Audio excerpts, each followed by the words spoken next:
jour, j'étais en train de prier chez moi le matin. Et pendant que je suis en train de prier, le Seigneur m'a donné un cantique qui est monté dans mon cœur. Et j'ai envoyé ce message à Sharon. Je lui ai dit, chante ce cantique-là. Moi, ce que tu veux à l'intérieur. Je voulais qu'elle le chante. Et quand on le chante ensemble, c'était le cri de mon cœur ce jour-là. J'avais besoin d'entendre Dieu ce matin-là. Et j'ai commencé à chanter ça comme ça. Et c'est monté dans mon esprit. Et je voudrais ce matin, avant de partager ces paroles, chanter ce cantique avec vous. Alléluia. Alors, c'est comme Jaïbeth dans ces temps de prière qui avait demandé à Dieu d'élargir l'espace de sa tente.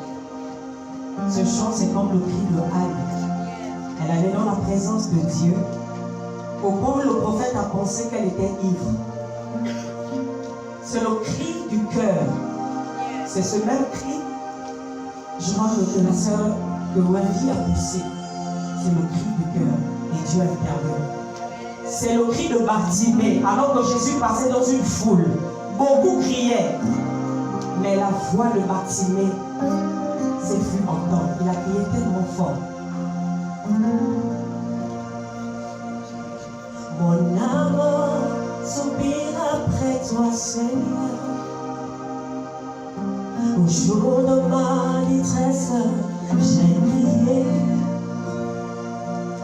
Mon secours, je le trouve seulement entre tes mains.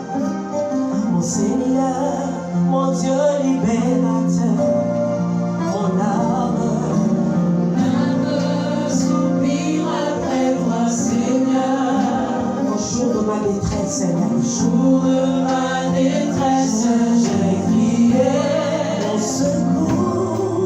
Mon secours, je le trouve seulement entre tes mains. Mon Seigneur, mon Dieu libérateur.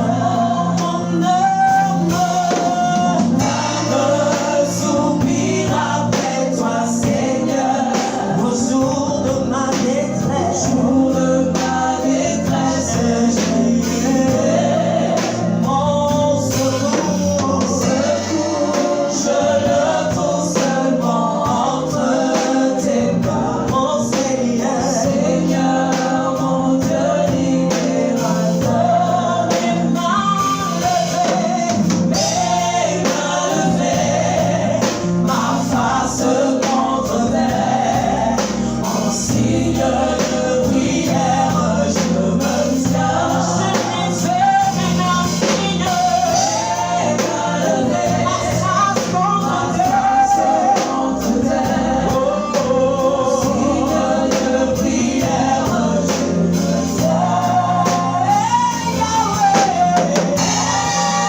leur cri. Tu as dit à Moïse, j'ai entendu le cri de mon peuple. Et je suis descendu pour les délivrer. Tu as entendu le cri de Bartimée, alors qu'il avait été frappé d'aveuglement. Tu as entendu le cri de Anne, qui soupirait après un enfant. Elle a soupiré après toi et elle a obtenu Samuel. Tu as entendu le cri de la femme à la perte de sang, qui allait de lieu en lieu cherchant la guérison. Oh, elle a crié à toi et elle a obtenu la visitation. Tu as entendu le cri de Jairus, le cri de plusieurs qui ont crié à toi. Les compagnons de Daniel, dans la fournaise à Adam, ils ont crié à toi. Daniel dans la fosse au lion, il a crié à toi et tu as exaucé. Je crie à toi ce matin. Exauce-moi, Jésus. Exauce-moi. Louange-toi. Au nom de Jésus. Amen. Est-ce que tu peux acclamer le Seigneur ce matin? Ah, je ne peux pas acclamer Jésus ce matin.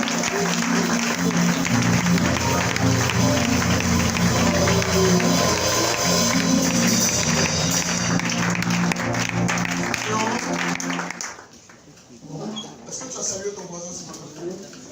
Hein? Salut encore ton voisin. Dis le bonjour en plus que tu parles. Ça, salut là. Bonjour voisin. Voilà.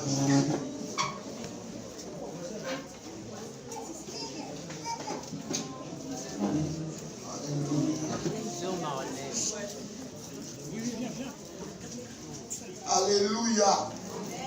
Alléluia. Amen. Ok. Nous sommes sur notre thématique importante. Le chrétien et l'argent. Oui, vous avez entendu. Le chrétien et l'argent. Ceux qui étaient là dimanche dernier, ils ont entendu beaucoup de choses. J'ai dit que l'argent était neutre. L'argent n'a pas de problème. Le problème, c'est l'amour de l'argent. On a dit que l'amour de l'argent est une racine de tous les maux. Jusqu'où êtes-vous prêt à partir pour avoir de l'argent?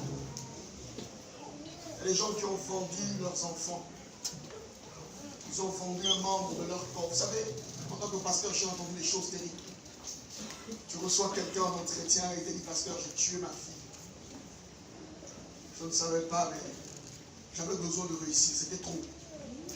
Et on m'a demandé de donner ce que j'avais le plus cher. On en parlera ce matin. Il y a des gens qui se sont prostitués pour de l'argent.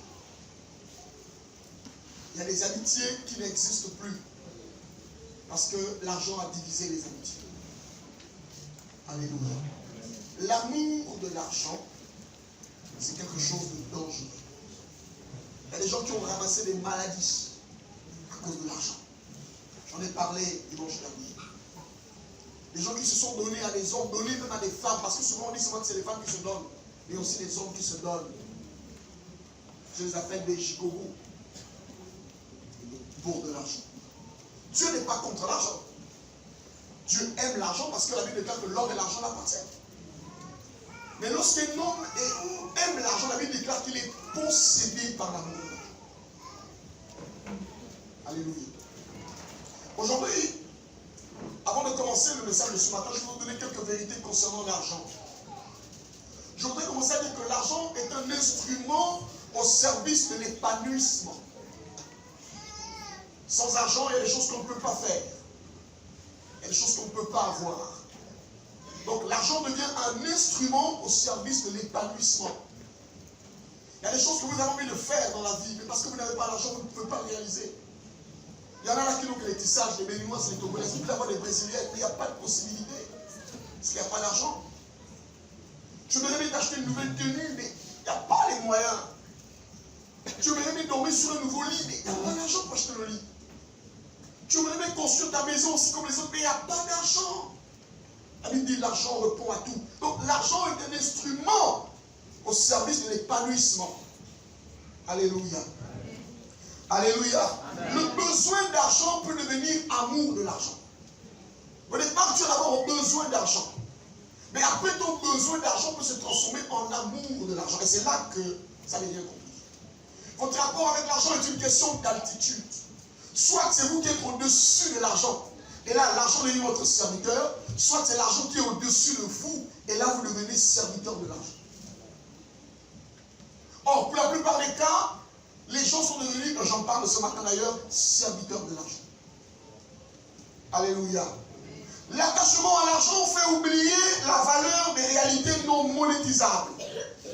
L'attachement à l'argent fait oublier la valeur des choses, la valeur des réalités non monétisables. Ça veut dire quoi? Quand on a l'argent, on pense qu'on peut tout acheter.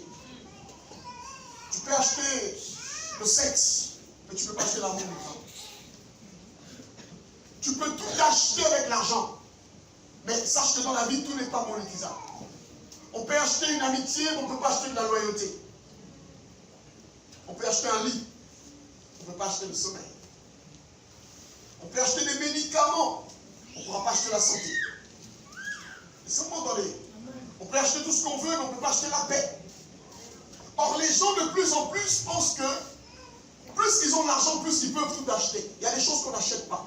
Il y a des endroits où ton argent ne rentrera pas. Même si tu as des millions, mais il y a des endroits où c'est seulement ta relation qui va te faire passer. Le problème de Naaman, c'était ça. Il est venu chercher la guérison, il a amené beaucoup de biens. Et quand il est arrivé, il croyait qu'en échange de sa guérison, il devait obtenir de l'argent. C'est la raison pour laquelle le prophète a dit non. Parce qu'il avait lu dans le cœur de cet homme qu'il était venu pour acheter la guérison. Beaucoup de gens à l'église donnent l'offrande parce qu'ils veulent acheter la bénédiction.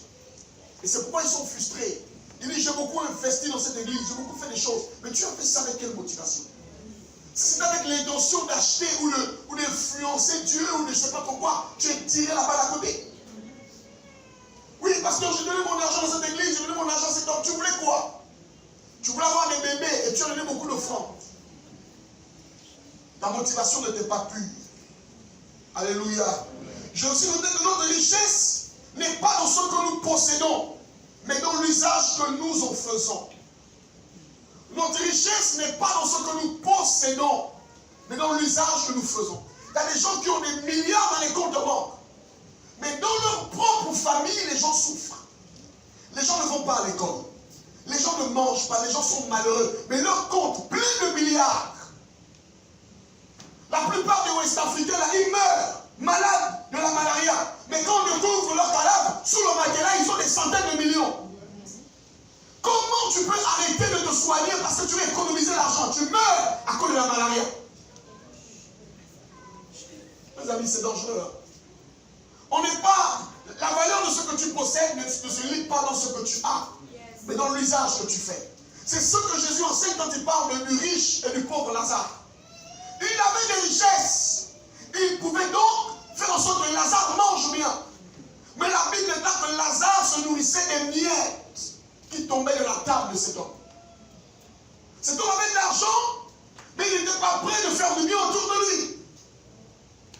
Dieu parfois n'est pas capable de nous bénir à cause de ce que nous avons la main fermée. Quand vous avez de l'argent et que les gens souffrent autour de vous et que vos enfants souffrent, vous êtes des sorciers. Quand les enfants doivent manger la boîte servie alors que tu peux acheter quelque chose de bien et tu dis j'ai pas d'argent, tu es un sorcier. Quand tu peux voir quelqu'un aller à pied à l'école, vous qui gardez les enfants de vos parents, les enfants de vos soeurs, les enfants de vos nièces, tu vois bien comment l'enfant va à pied à l'école. Tu dis je n'ai pas l'argent alors que tu as de quoi acheter le taxi ou payer le taxi pour l'enfant. Tu es une sorcière. Il faut qu'on te le dise. Mes amis, j'ai vu des gens avec des centaines de millions, ils sont morts. Et c'est d'autres personnes qui profitaient de ça. Ma mère me racontait en semaine, j'étais au charbonnage chez elle, elle me dit, mais il y a un monsieur de là où mon papa là, est le conseil départemental, elle expliquait qu'un monsieur, un infirme, il est mort. On a retrouvé sous son lit 3 millions. C'était le genre de personne, quand tu le regardais, il n'avait jamais rien. Demande au voisin, je te soupçonne, toi tu vas être comme ça. Vous n'avez jamais rien. Jamais rien. Même pour votre propre bonheur, même acheter un habit. Ça coûte combien? 5 000, tu as la crise. Oh non, pardon. Tu peux faire aller soulever les chiffons. Pour toi, je ne sais pas, est-ce que tu peux qui te fait plaisir? Mes amis, se faire plaisir n'est pas un péché. Amen. Vous savez, avant de donner à quelqu'un, il faut d'abord que vous jouissiez de ce que Dieu vous donne. C'est pas possible de même te faire plaisir à chaussures. Oh non, 20 000, c'est trop cher. On parle, je vais économiser. L'esprit d'économie, là, c'est jusqu'à quand? Fais-toi plaisir. Va au magasin. C'est ton argent. Dépense. Sois heureux de dépenser. La Bible dit ne vous amassez pas. Donc l'esprit même de s'amasser est un péché. L'esprit de vouloir garder, c'est un péché. L'une des raisons pour lesquelles Dieu ne vous ouvre pas les portes, c'est à cause de ça. Un jour, j'expliquais ça ici, j'expliquais ça à une dame. Elle m'a dit, mais pasteur, moi je n'ai que ça. Quand je n'ai que ça, je fais comment? Je lui ai dit, non, mais tu n'as pas compris la leçon. Papa, tu peux venir à l'instant, s'il te plaît. Ce que vous ne comprenez pas, lorsque vous n'avez qu'une chose qui vous tient à cœur et que vous voulez que Dieu vous bénisse, tiens ça. Donne-moi. Tu as vu, tu m'as donné la bouteille. Tu as quoi sur ta main? Tu n'as rien. Vous voyez, c'est ce que le diable vous montre. Il te montre que tu n'as que ça, garde ça. Et tu n'as rien entre ta main, n'est-ce pas? Mais en fait, ce n'est pas que tu n'as rien. Quand tu donnes, qu'est-ce qui te reste? Il te reste suffisamment d'espace pour recevoir. Dieu ne remplit pas des gens des mains pleines. Si tu as déjà une main pleine, il ne te donnera pas. Dieu remplit des gens qui ont des mains vides. C'est pourquoi la veuve n'avait qu'un peu. Et lui a dit, donne-moi ça, je mange. Elle dit, mais je n'ai que ça. Il dit, donne-moi ça, je mange. Dès qu'elle a donné, après ça, elle a obtenu le miracle. Si vous n'apprenez pas à donner, vous ne vivrez pas le miracle. J'aime le livre de Malachie. Malachie dit, il dit, donnez-moi. Ensuite, il dit, mettez-moi de sorte à l'épreuve. Donnez mon livre. Après, il dit, mettez-moi de sorte à l'épreuve. Et là, je découvre un principe. Celui qui ne donne pas sa vie ne croit pas au miracle. Oh, est-ce que tu es là? Alléluia. C'est important que je vous le dise pour que vous compreniez. Non, je n'ai rien. Il y a une parabole, la parabole des talents, ça va faire réfléchir. Il dit ceci. Même à celui qui n'a rien, on ôtera ce qu'il a. Vous avez déjà lu ça? Comment peut-on ôter à une personne qui n'a rien? Ça veut dire qu'en réalité, même quand tu dis que tu n'as rien, tu as quelque chose. Ne soyez pas des gens qui ne comprenaient pas comment fonctionne la vie. Je me suis rendu compte dans la vie que la plupart des gens qui aiment garder les choses n'expérimentent pas le surnaturel. La plupart des gens qui sont avares n'expérimentent pas le surnaturel. Vous savez, on n'est pas bon. On n'a pas la libéralité quand on a beaucoup. Ma grand-mère me disait, dans la maison, tu peux savoir qui sera généreux demain. Parce que même quand on n'a rien, on peut évaluer qu'une personne sera une personne qui bénit demain. Même avec le peu qu'on a, on est toujours prêt à aider les gens. Et c'est là que Dieu nous attend. Est-ce que tu peux acclamer le Seigneur?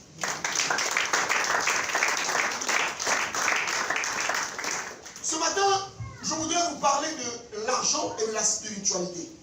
C'est très important. Vous savez, j'ai envie de vous ouvrir les yeux sur beaucoup de choses. Je me suis rendu compte qu'on a prêché beaucoup de choses aux chrétiens qui n'étaient pas utiles pour leur vie. Mais aujourd'hui, il est important que vous compreniez ce genre d'informations. L'argent et la spiritualité. En réalité, dans notre société, on nous a appris que l'argent et les richesses, ou l'argent et la spiritualité, ne sont pas compatibles. Hein? L'argent ou les richesses et la spiritualité ne sont pas compatibles. Quand tu es trop riche, c'est que tu es Satan. C'est sûr que tu es franc-maçon. C'est même rentré dans notre culture. Quand une personne commence à trop avoir, on dit non, c'est pas simple. Il doit avoir un boa. Un vrai chrétien doit être pauvre. C'est l'esprit du catholicisme. Quand ils sont venus nous coloniser, ils ont commencé à dire heureux les pauvres. Ils nous ont fermé les yeux avec la Bible et ils ont pris nos richesses.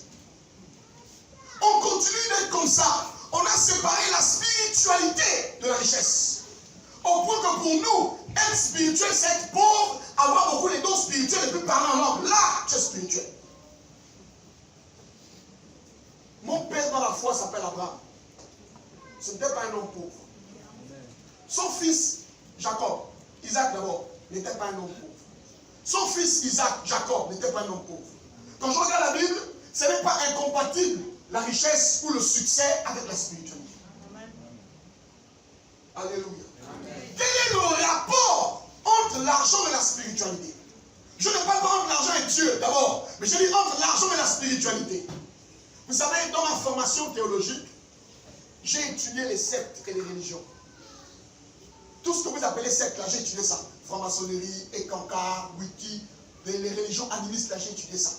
Le bouddhisme, je n'ai fait que ça dans ma carrière. Donc, je peux m'asseoir là, je te parle de l'islam mieux qu'un musulman. Je peux te parler de la franc-maçonnerie mieux qu'un franc-maçon. Parce que j'ai étudié ça dans ma formation théologique. J'ai été frappé d'une chose. Ça m'a dérangé. Je me suis rendu compte que gens-là ont un point commun. Ils ne font pas de culte sans argent. Il n'y a pas chez eux d'adoration sans offrande. Est-ce que vous savez que les francs-maçons font ce qu'on appelle des cotisations mensuelles et annuelles? Vous savez ça? Est-ce que vous savez que tous les francs-maçons du monde cotisent? Quand vous rentrez à l'église, quand vous dites cotisation, vous dites non, vous nous escroquez avec votre argent. Vous voulez nous bouffer. Mais les francs-maçons, vous voyez là, pour que leur empire se développe, ils donnent de l'argent là-bas. Vous le savez. Ils adorent Satan. Mais dans leur adoration avec Satan, l'argent est au centre. Vous le savez. Ici, là, il y a des gens qui étaient dans le wiki avant. Les anciens wikistes. Vous savez que vous êtes là, je vous reconnais ce matin. Même si vous ne me reconnaissez pas, vous êtes là. Il y a des gens qui adorent les sirènes, les esprits des eaux. Vous allez voir qu'à chaque fois que vous allez aller pour faire des incantations, on va vous demander d'apporter des choses. On va vous demander une liste de choses que vous devez amener. Tu vas invoquer la sirène, amène ça, fais ça, fais ça. Amen. C'est une divinité. Elle n'a pas besoin de savoir si tu veux que la sirène vienne, il faut que tu fasses comme ça, comme ça. Tu jettes les fruits, tu jettes les bonbons, tu fais ceci, tu jettes les pièces. Amen. Tu arrives dans un milieu Yellow-Witty, on te demande forcément un symbole, amène quelque chose. Ouais. Yes. La plupart, vous allez voir, c'est des pièces de 5 francs. Autour d'un Witty, autour d'une marmite et autres, il y a toujours des pièces d'argent. Les anciens Witty se lèvent les mains. Si vous êtes d'accord, levez les mains. Vous ne pouvez plus avouer ça. Le sang de Jésus vous a lavé, je me crois au nom de Jésus. Mais nous sommes là pour enseigner les réalités. On nous a caché les choses.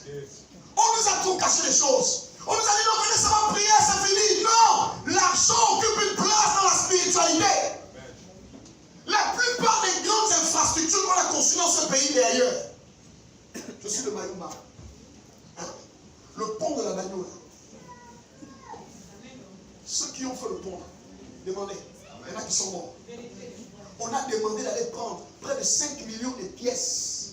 5 millions pour jeter dans l'eau, pour apaiser les esprits. Qu'est-ce que les esprits ont à voir avec l'argent? Non. Les esprits ont quelque chose à voir avec l'argent parce que l'argent devient le point de contact entre l'invisible et le visible. Vous n'irez jamais rentrer en contact avec une divinité si vous n'apportez pas quelque chose.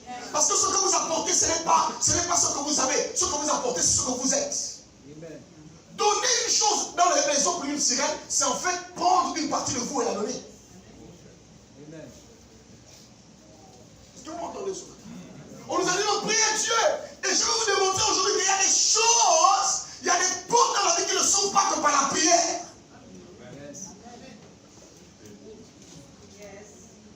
Comment expliquer qu'un franc-maçon va dans son village? Il décide de construire l'église. La plupart des gens du Wellington, levez les mains. C'est tout ce Wellington. On n'avait pas parlé à l'église. Vous n'avez pas remarqué que la plupart des cadres là construisent les églises? Vous n'avez pas remarqué qu'ils font beaucoup de dons? Vous n'avez pas remarqué ça? Vous n'avez pas remarqué ça? Non, les gens de Mouila et de Ndiédié, ils ne font pas ça. C'est des esprits. Ceux-là. Le nombre d'églises qu'il y a dans le Wellington, comptez dans le Mouila, il n'y a pas beaucoup là-bas. Eux, ils ont leurs églises ailleurs. La spiritualité et l'argent. Dieu voisin la spiritualité et l'argent. Dieu voisin la spiritualité et l'argent. Je vous ai dit, je ne parle pas d'offrande. Oh, il faut donner beaucoup. Je ne parle pas de ça. Non, ce n'est pas de ce dont je vous parle. Mon objectif, c'est de vous montrer que parfois les portes ne sont pas ouvertes. Parce que votre spiritualité n'a pas été complète. Regardez, les gens qui ne veulent pas qu'on donne à l'église, mais eux-mêmes dans leur loge, ils donnent. Les gens sont dans le goûter des kaolais, ils donnent là-bas. Mais quand vous avez dit non, ne donnez pas, c'est des escrocs. Et vous croyez en ça?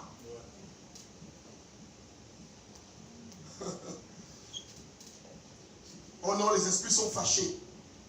Vous connaissez Madame Lumière? Hein? Celle qui fait l'horoscope. Vous la connaissez? Levez les mains. Oui. Qui aime l'horoscope ici? Tu es quoi? Quand tu es là?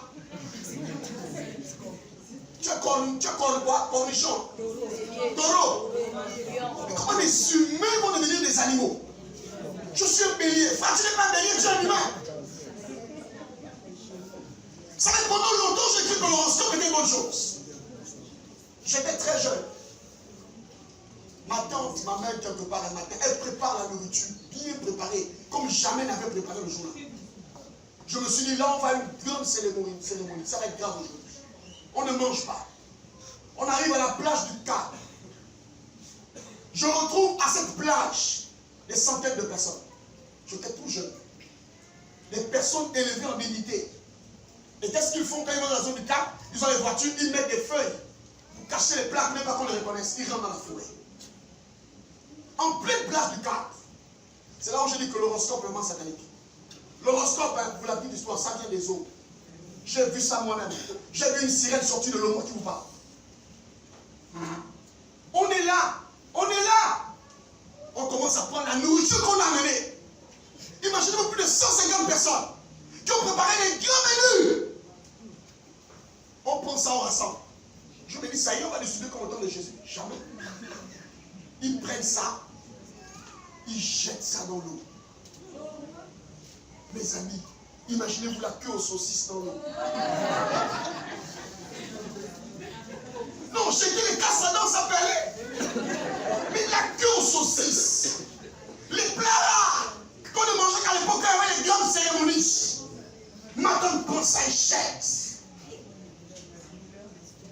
Bien aimé dans le Seigneur. Des minutes après, on nous dit ne regardez pas, tournez-vous. On se tourne, ne regardez pas. On entend le bruit des vagues. Bou, bou, bou, bou, bou. Retournez-vous. On voit une belle dame assise sur les cailloux. Jolie fille, avec un chameau. La sirène venait à peine d'apparaître. Elle était jolie, impeccable. J'ai ma nièce. Ma nièce, elle était bébé. On l'a pris. On l'a mis entre les mains de la sirène. Ma nièce, elle est gaspillée.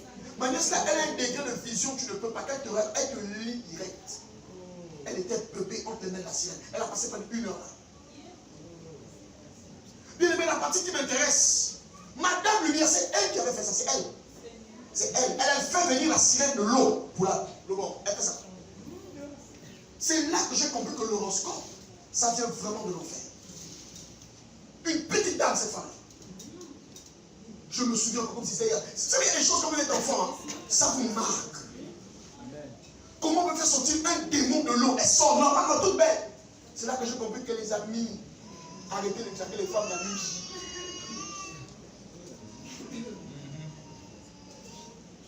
À la fin, on nous demande, tous ceux qui étaient venus devaient sortir l'argent. Écoutez bien l'histoire. On a fini de lui la nourriture, elle a mangé. Mais là, c'est la rêve. Il y avait une partie de pièces, une partie de billets. Mais les billets, c'était à partir de 5 à 10 000. Pascal Thibault, 4 millions est sorti le jour-là. On a pris 4 millions, on a mis dans l'eau. 4 millions. 4 millions. Dans l'eau.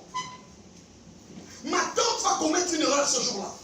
Quand elle va venir déposer son argent, elle va dire à Madame Lumière qu'en fait, tu n'es pas juste obligé d'aller prêter. Madame Lumière a dit, les esprits sont fâchés, l'esprit est fâché. Il ne fallait pas te plaindre. Dès que tu te plains, elle ne reçoit plus ça. Mes amis, on est parti à la plage à partir de 11 h. On est quitté de là-bas à 24 h.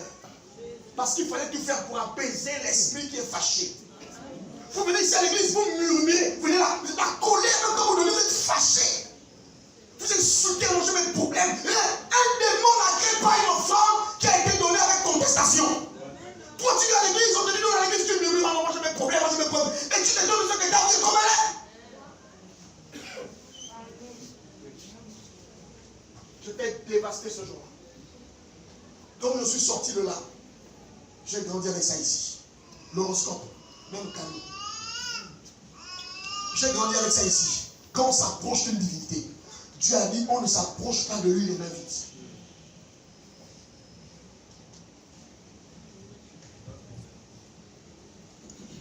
Je vais vous expliquer pourquoi les gens sont pauvres. Alléluia. Si on peut donner 4 millions à l'eau, on le voit. L'eau! Nous, quand on va donner 4 millions à l'église, c'est un scandale. À celui qui donne la vie, la force, tout, c'est un scandale. Et c'est vous qui êtes dans les églises avec cette mentalité-là. Vous dites, marcher les gangas, les endroits bizarres où vous partiez mettre les kaolés et autres. Tout ce que vous demandez de faire, vous le faites. Mais quand vous rentrez à l'Esprit de Dieu est la liberté.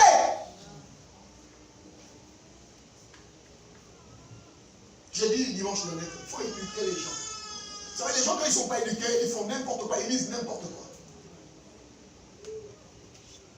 Alléluia. Matthieu 6, le verset 24, c'est ce qu'on va finir ici. Et puis là, justement, de la journée. Matthieu 6, 24. Venez rapidement.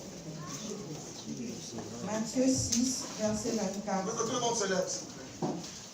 Nul ne peut servir de maître. Nul ne peut servir de maître. Car où il haïra l'un, Car où il haïra l'un et aimera l'autre, et aimera l'autre, ou il s'attachera à l'un et méprisera l'autre. où il s'attachera à un et il méprisera l'autre. Vous ne pouvez servir Dieu et maman. Vous ne pouvez servir Dieu et maman. Dieu voisin, maman n'est pas Dieu.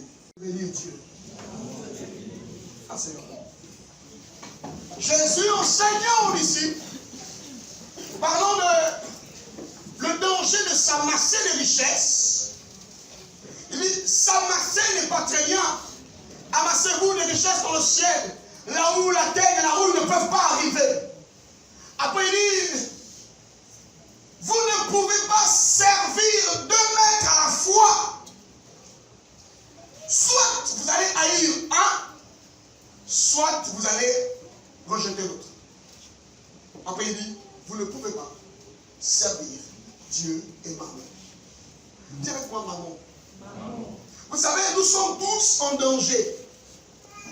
Ce texte ne parle pas des gens qui ont l'argent. Ce texte parle de ceux qui ont l'argent déjà, mais aussi de ceux qui désirent avoir l'argent. Parce que quand on parle de richesse et d'argent, les gens disent non, moi je n'ai pas encore, moi je n'ai pas, ça ne me concerne pas. Ce texte nous concerne tous. Autant ceux qui ont déjà de l'argent, mais ceux aussi qui ont envie d'avoir l'argent. Ceux qui ont envie d'avoir l'argent, levez les mains. Non, levez les mains, vous êtes trop spirituels, nous tous. Alléluia. Mais le texte nous apprend une chose. L'argent dans la vie des hommes peut changer de statut. Je n'ai pas dit que l'argent te change de statut, non. Je dis l'argent peut changer de statut dans ta vie. Ah, tu comprends ce que j'ai dit? Alléluia. L'argent peut passer du statut de serviteur à celui de maître. Maman, c'est le Dieu de la possession. Satan utilise l'argent pour asservir les gens. L'argent devient une valeur en soi ainsi. On se définit maintenant en fonction de ce qu'on a et non en fonction de ce qu'on est. Je peux avoir 1 million, je ne vaux pas 1 million. Je vaux plus de 1 million. Je peux avoir 500 000. Ma valeur n'est pas estimée à 500 000. Aujourd'hui, nous estimons les gens en fonction de ce qu'ils possèdent. C'est compliqué. L'argent devient une valeur en soi. Il y a des gens qu'on ne respecte pas parce qu'ils n'ont pas d'argent. Mais en réalité, on devrait respecter tous les humains. Avec ou sans argent, tu mérites le respect. Avec ou sans argent, tu mérites la considération. Regarde comment on te traite aujourd'hui. Si demain tu as une nomination, tu es quelque part, les gens qui ne te considéraient pas, qui ne t'appelaient plus, qui ne te saluaient plus, vont commencer à t'appeler et même à faire de toi le grand frère ou la grande sœur de la famille. Amen. Quand vous voyez les gens qui vous traitent en fonction de ce que vous avez, sachez que l'argent est devenu leur maître. Vous savez, le premier commandement que Dieu nous a donné, il dit, tu adoreras le Seigneur, ton Dieu lui seul. Pourquoi? Parce que Dieu sait qu'il y a des possibilités que quelque chose d'autre prenne sa place dans le cœur. Il y a des gens qui adorent l'argent. Il dit, vous ne pouvez pas servir de maître. Quand l'argent devient ton maître, ça veut dire que l'argent, c'est ce qui te dicte. C'est ce qui dicte tes valeurs. Et ce qui dicte tes relations. Et ce qui dicte tes fréquentations. Et ce qui dicte ta spiritualité. Alléluia. Il y a des gens qui ont perdu leur relation avec Dieu à cause de l'argent. Vous connaissez Géasi? On a lu dimanche. Il a pris la lèpre à cause de l'amour de l'argent. Alléluia. Il y a des gens qui ont sacrifié leur famille. La plupart des gens se plaignent, non, ma famille, mon foyer ne marche pas. Tu n'es jamais à la maison avec tes enfants. Tu es toujours en train de chercher l'argent. Moi, pendant que je suis dehors en train de chercher l'argent, pour se faire de désordre, l'argent n'éduque pas les enfants. Au lieu de passer du temps à les éduquer, tu passes ton temps à chercher l'argent. Un jour, tu vas en fabriquer des monstres. La tête de gagner l'argent. a fait en sorte que certains pères de famille oublient l'essentiel, l'éducation de leurs enfants. Il y a des parents qui ne passent plus du temps avec leurs enfants. Ils sont à la recherche de l'argent. Pendant ce temps, Satan récupère leurs enfants. Où étais-tu quand ton fils a commencé à fumer un mégot de cigarette? Parce qu'avant de prendre les cobolos, il a commencé par un mégot de cigarette. Un vrai parent sait que mon fils commence à fumer. Et il commence à l'interdire. Mais tu n'as pas le temps. Tu es toujours entre deux avions, entre deux voitures, entre deux réunions. Quand tu rentres, tu n'as que le temps pour dormir. Et il y a des gens qui voient leurs enfants que le week-end. Ils ont le temps que pour le boulot. Une fille commence à connaître, à sentir des choses dans son corps, elle commence à voir l'adolescence, les seins commencent à pousser. Tu n'es pas là, tu es en boîte de nuit, tu fais le groupe. C'est normal. L'amour de l'argent. C'est vrai, quand je parle d'amour de l'argent, je ne dis pas qu'amour, mais même le travail, c'est l'amour de l'argent. Parce que c'est le travail qui génère l'argent. Lorsqu'une personne aime son travail plus que ses enfants, plus que son Dieu, il y a un problème. Il y a des gens qui ont sacrifié leur vie de prière. Ils n'arrivent plus à prier à l'église. Ils n'arrivent plus à prier chez eux. Parce que quand ils rentrent à la maison, ils ont le corps fatigué pour dormir.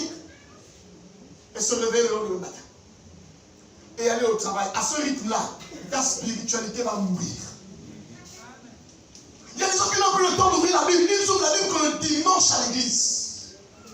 Dieu ne vous parle pas que le dimanche, mes amis.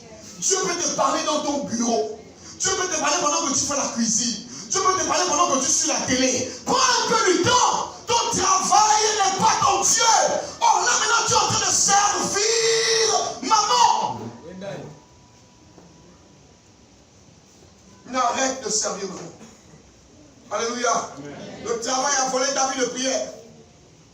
Le travail a volé ton zèle. Moi j'aime Daniel. Daniel a connu l'élévation. Mais la Bible dit qu'il continue de prier 3 fois par jour. Le matin, à midi et le soir. Il est resté constant. La plupart des temps, lorsqu'on a des promotions, on n'a plus le temps pour le Seigneur.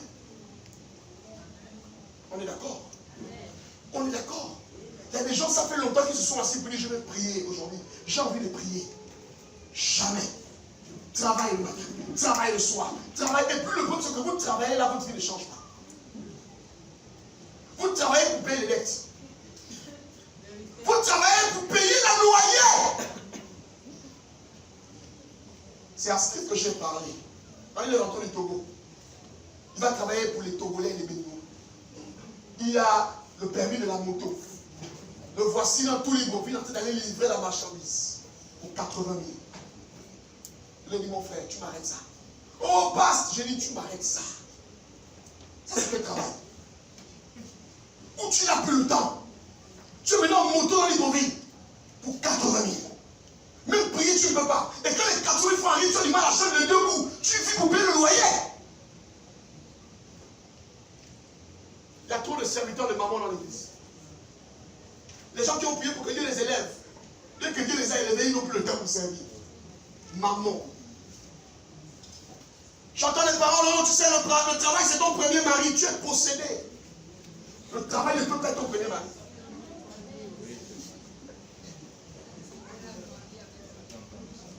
Est-ce que vous m'entendez là ce matin?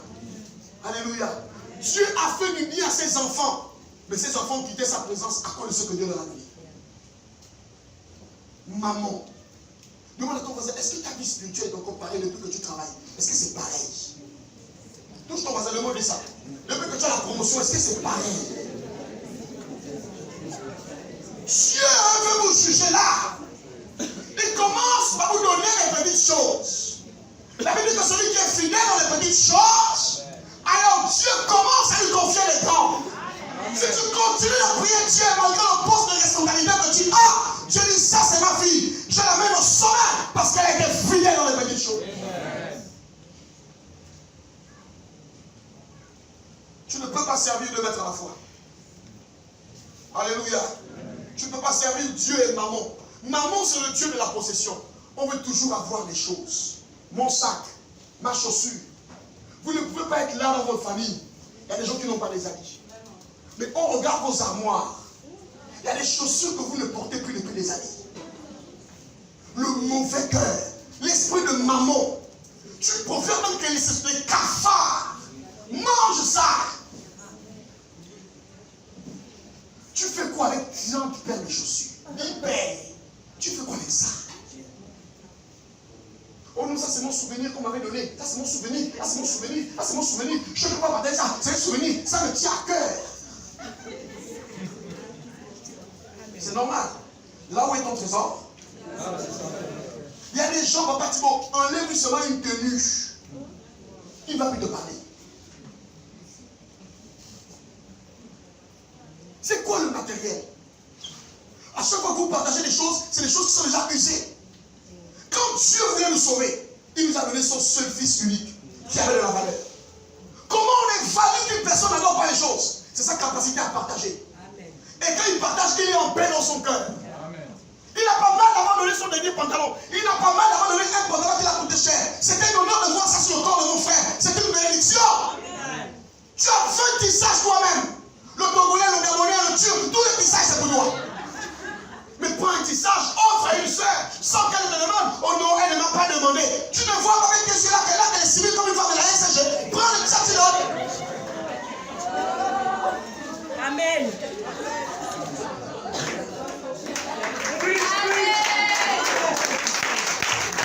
Vous savez quand on vous demande. Mais parfois les gens ne vous demanderont pas. Vous savez quand on vous demande. L'humanité n'a pas demandé, Dieu a donné. Amen. Vous savez quand on vous demande. Quand tu vois l'autre dans le besoin, donne, donne et donne. Amen. Amen. Oh, mais elle ne m'a pas demandé. Toi-même, tu sais qu'elle, c'est dur. Amen. Elle doit te demander. Amen. Elle ne m'a pas demandé que vous voulez le taxi. Tu la vois bien en train de marcher. Elle ne m'a pas demandé. Arrête-toi, tu dis tiens le taxi. Amen. Maman a gagné le cœur des chrétiens. Une idole, c'est quelque chose qui vole la place de Dieu. Il y a des gens qui sont capables de te tuer si tu prends son argent. Ils ne te parlent plus. Ils ne te nomment plus parce que tu as pris son argent. Tu as pris ses habits. Tu as pris ses chaussures. Tu as pris ses bracelets. Attachez aux choses. Tous ceux qui s'attachent aux choses ne vivent pas longtemps sur la terre. Il faut mieux vous attacher à Dieu qui donne les choses. Amen. Arrêtez de vous attacher aux choses. Parce qu'un jour ça va partir. Le grand Salomon, il avait 1000 femmes. 700 concubines. Il avait la gloire que tout le monde n'aura jamais. On n'aura même pas la dîme de sa gloire. Mais la Bible dit au soir de sa vie, il dit vanité de vanité. Tout est vanité. Si toi tu dis que tout est vanité, donc pas de quoi, toi tu n'as rien. La plupart des gens qui disent que la vie, tout est vanité, parce que tu as goûté à la vie. Quand tu n'as pas goûté à la vie, tu dis que la vanité, tu connais la vie. Tu as coqué la vie à maintenant. C'est quelqu'un qui a goûté à la gloire qui peut dire que tout est validé. Toi, là, on t'amène seulement au palais, là, tu vas la vie, on dit non, Seigneur, Dieu, tu m'as amené, je reste ici. Toi, on te connaît. Mais tu dis tout est validé, tout est validé. Regarde, elle n'a même pas nourri à la maison. Tout est validé, tout est validé. Ceux qui sont pauvres ne disent pas. Les pauvres ne lisent pas le verset là, c'est pas un verset pour les pauvres. Quand tu as commencé à expérimenter l'abondance, tu peux commencer à dire que tout est validé. Tu as accroché à ton salaire, mais ce qui est tout est validé. Tu ne peux pas donner ta dîme à Dieu, tout est validé. Dis au voisin que n'utilise plus le verset là. C'est pas pour toi. Dis au voisin, c'est pas pour toi. Touche le voisin, touche prise. Avant, touche le voisin, c'est pas pour toi. Il y a des versets qui ne vous appartiennent pas. Je vous dis la vérité, il y a des versets qui ne veulent pas lire, c'est pas pour vous. Laissez ça aux gens comme les Salomon, les David et les autres. Et ils peuvent lire ça parce qu'ils ont goûté la vie. Ils ont eu ce qu'ils ont eu, mais ils sont restés attachés à Dieu. Amen. Oui, Salomon peut dire que tout est validé parce qu'il est resté attaché à Dieu. David peut dire ça, il est resté attaché à Dieu. Jacob peut dire ça, il est resté attaché à Dieu. Isaac peut dire ça, il est resté attaché à Dieu. Abraham peut dire ça, mais tu peux dire ça. Une petite bénédiction, le vertige. Tu n'as plus le temps pour adorer le Seigneur. Et c'est toi les chrétiens. Oh, tu sais, la Bible déclare que tout est validé. Frère, à partir de l'Église, c'est pas ton verset, c'est pas pour toi. Ne dis pas ça.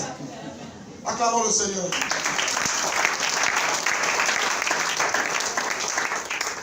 Alléluia. Amen. Quand j'ai lu le livre de l'Hénétique, c'est là que je me suis rendu compte que mince.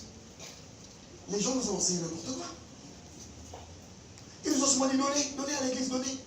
On ne nous a jamais expliqué quelle était la valeur de quelque chose comme l'argent dans l'église.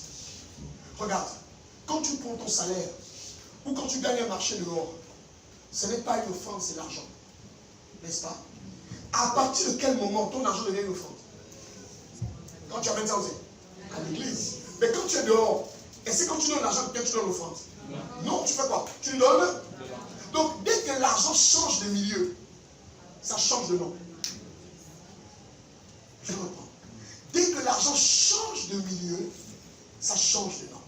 Dès que l'argent rentre dans un espace où il y a un rapport entre la divinité et l'humain, qu'on soit à l'église, qu'on soit dans le Njomi, qu'on soit dans le Witi, qu'on soit dans la franc-maçonnerie, dès que l'argent rentre dans le milieu, là où il y a une relation avec la divinité, l'argent n'est plus l'argent, l'argent devient offrande. L'argent n'est plus argent, l'argent devient sacrifice. L'argent n'est plus argent, l'argent devient holocauste. Pourquoi? Parce que la divinité se manifeste lorsqu'il y a un contact avec une offrande. Pasteur, qu'est-ce que tu nous enseignes? Je vous enseigne qu'il y a des sujets de prière qu'il ne faut pas faire. C'est une perte de temps. Je vous enseigne que quand tu finis de faire un jeûne, arrête de dire Seigneur, merci parce que tu m'exauces. Il y a des actions à poser. Je vous enseigne que quand il y a des besoins que tu veux, sans que c'est lourd, paye un prix fort. Parfois, ce n'est pas la prière. Ah là là. Ah là là. Exode 10, 24 à 26. Tu peux lire, s'il te plaît?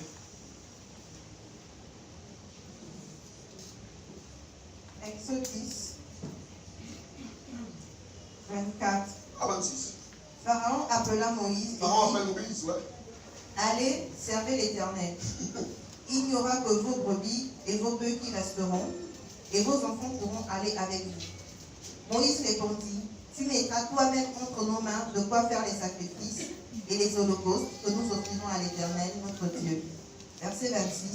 Nos troupeaux iront avec nous, et il ne restera pas un homme, car c'est là que nous prendrons pour servir l'Éternel, notre Dieu, et jusqu'à ce que nous soyons arrivés, nous ne savons pas ce que nous choisirons pour offrir à l'Éternel. Amen.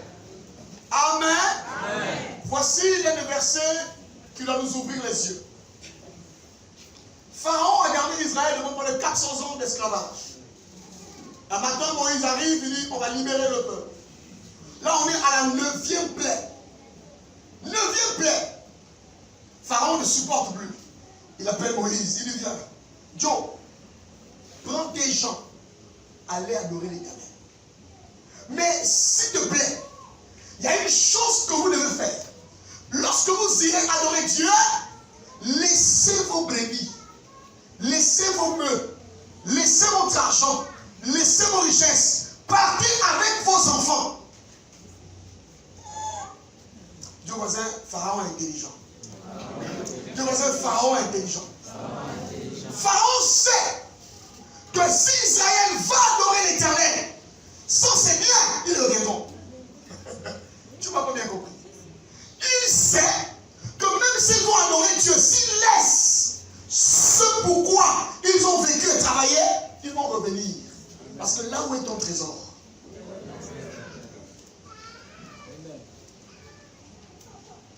La plupart des femmes ne veulent pas laisser les hommes à cause de l'argent. Mais il me garde.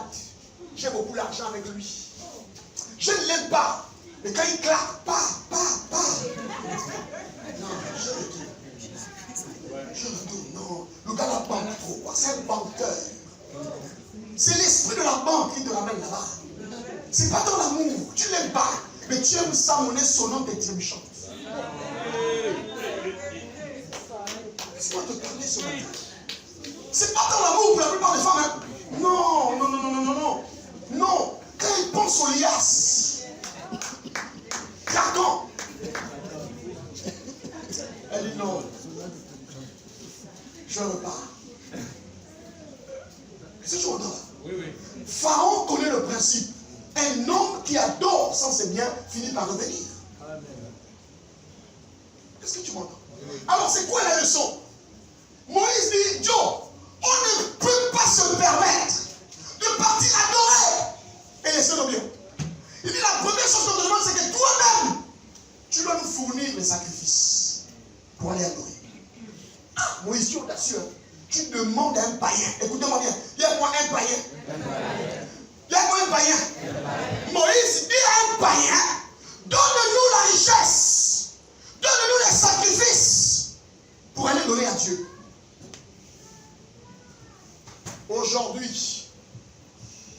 personne qui ne connaît pas Dieu dans ta famille, un franc-maçon, te donne l'argent, tu vas commencer à invoquer le feu, le sang de Jésus dedans.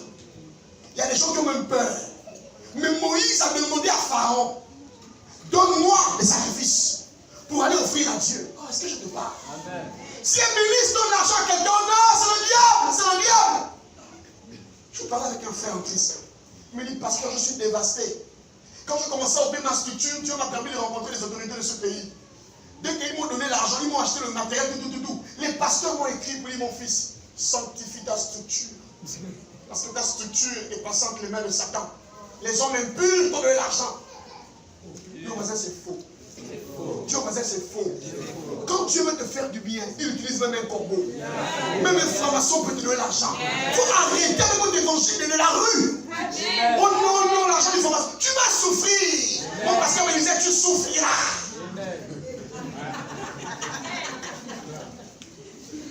Moïse demande à Pharaon le sacrifice. Mais Moïse est un homme spirituel. Il n'y a pas d'homme spirituel comme Moïse. Amen. Il leur a dit non, Pharaon, toi tu es sataniste, Pharaon. Mais il dit toi-même tu vas nous donner pour qu'on serve Dieu. Je suis en train de dire qu'il y a un transfert de richesse du monde vers l'église. Est-ce que vous savez, lorsque Israël, je vous parle de ce que je vais faire, sort de l'Égypte, Dieu va leur dire, vous devez aller demander à tous vos voisins l'or, l'argent et les pierres précieuses. Amen. Ils vont sortir avec ça. Vous savez, ça devait servir à quoi? À construire le tabernacle. On a construit le tabernacle avec l'argent des païens. Amen. Vous les chrétiens là, quand les païens vous donnent l'argent, vous avez peur, oh non, je ne fréquente plus mon oncle. On m'a dit qu'il est rentré hier à la franc-maçonnerie. Va, sois, mange. Personne ne te tuera. Amen. Tu es un enfant de Dieu, tu ne mourras pas. Amen. Vous arrêtez de fréquenter vos oncles qui sont riches et vous mourrez. Vous n'avez même pas mourir. Oh, tout le monde a dit qu'il mange les gens. Vas-y, ne te mangeras pas. Amen. Parce que toi, tu es mort en Christ. On ne mange pas mort. C'est bizarre. Parce qu'ils doivent avoir peur de nous. C'est nous qui avons peur d'eux. Prenez leur argent. Vous allez me suivre sur Internet. Si tu connais une personne dans la franc-maçonnerie et il veut te donner l'offrande, prends ça. Amen. Tu ne mourras pas. Amen. Si Moïse n'est pas mort, c'est pas toi qui mourras. Amen. On a construit le temple de Dieu, le tabernacle où la gloire est descendue avec la richesse des païens. Amen. Les chrétiens ne peuvent rien faire de droit, ils sont pauvres. Si Dieu compte sur les chrétiens, ils sont pauvres, ils sont avares. Si Dieu compte sur les chrétiens, on ne va jamais avancer. La Bible parle de Cyrus, il est Cyrus mon serviteur. Cyrus était un roi païen. C'est lui qui a autorisé Néhémie. Il a donné les moyens, il va reconstruire la muraille. Tu vois, ta mentalité doit changer. Tu vois, ta mentalité doit changer. Tu vois, ta mentalité doit changer. Vous pensez que Dieu va venir avec les chrétiens?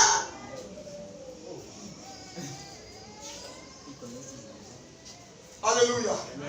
Moïse a dit, toi-même donne le fond. Toi-même, je dis au frère là, il me dit, pasteur, aujourd'hui j'ai même peur. Il y a les autorités qui apprécient ce que je fais. Ils viennent travailler dans ma structure. Ils viennent apprendre à jouer dans ma structure. Mais j'ai même peur de parler avec eux parce que les chrétiens ont commencé à dire que oh, moi, ma structure est. Je dis, frère, regarde, premier constat. Les chrétiens ne vont jamais liker des choses. Les chrétiens, ils prient Dieu, mais ils ne connaissent pas Dieu. C'est ça leur problème. Vous adorez ce que vous ne connaissez pas. Et quand une personne commence à faire des choses qu'ils n'ont jamais faites, ils pensent que vous êtes sorcier. Amen. Tu es là, tu as des projets. Tu as ton nom qui est bien placé. Mais parce que toute la famille dit que c'est lui qui mange les enfants. Tu es devenu chrétien. Toi aussi, tu es rentré dans le club de ceux qui ne fréquentent pas ton oncle. Mais tu as un projet. Mais il a de l'argent, il peut t'aider. Mais tu fais la fière. Je préfère mourir. Frère, il n'y a pas plus orgueilleux que l'orgueil d'un pauvre. Je vous dis la vérité. L'orgueil du pauvre, ça fait mal. Ils n'ont rien, mais c'est eux qui ne demandent jamais. Tu sais, moi je n'aime pas demander. Tu n'aimes pas demander, mais tu n'as rien. La Bible dit quoi? Demander et l'on vaut. Toi, tu n'aimes pas demander, tu es qui? Bon, laisse-moi te parler ce matin. Acclame Dieu, s'il te plaît. Alléluia. Première leçon, le monde nous a appris que Dieu, quand on l'adore qu'avec notre cœur. Et vous entendez ça partout dans les maisons, non? Non, Dieu lui ne s'intéresse pas à l'argent. Dieu l'essentiel, c'est ton cœur. Dieu voisin, c'est un gros mensonge. Non, Dieu lui, l'essentiel, c'est que ton cœur soit sincère. Reste sincère. Reste sincère. On va voir où Daniel écoute. Moïse dit, on ne peut pas laisser ça. Pourquoi? Parce qu'on ne sait même pas ce que Dieu va nous demander. Parce qu'il sait que Dieu, quand il va arriver là-bas, va demander les choses. Oh non, vous gaspillez l'argent dans vos églises là. Est-ce que Dieu a besoin de ça? Il faut dire à vos amis et à vos parents, on n'achète pas les baffes avec la prière. Les chaises sur lesquelles vous êtes assis là, c'est pas me parler en langue qui a acheté ça. Le micro là, c'est pas les visions qui ont acheté ça, c'est l'argent. Oh non, est-ce qu'on a besoin il doit avoir le luxe dans la maison de Dieu. Vous n'avez jamais fréquenté les temples de franc-maçonnerie. Suivez ça sur internet, cliquez. Les temples de franc-maçonnerie, là on adore Satan. Le degré de propriété là c'est grave. Je vous dis la vérité. Regardez les francs-maçons, eux-mêmes ils sont propres. Ce n'est pas le nouveau franc-maçons qui sont sales là. Les francs-maçons qui sortent maintenant, ils sont bien sales avec la croûte partout. Oui, bizarre. Mais les gars sont une... Moi j'ai de mes frères qui travaillent quelque part dans le pays. Et donc son travail l'oblige à rentrer dans ces milieux-là. Il a filmé ça. Il me dit, pasteur, nous on ne connaît pas Dieu. Les gars là connaissent le Dieu qu'ils servent. Tu rentres dans les églises, il y a des toiles d'araignée, il fait chaud partout, les trucs sont bizarres, là-bas il y a le rouge, le vert, le gris, les couleurs sont maintenant comme si c'était l'arc-en-ciel dans l'église.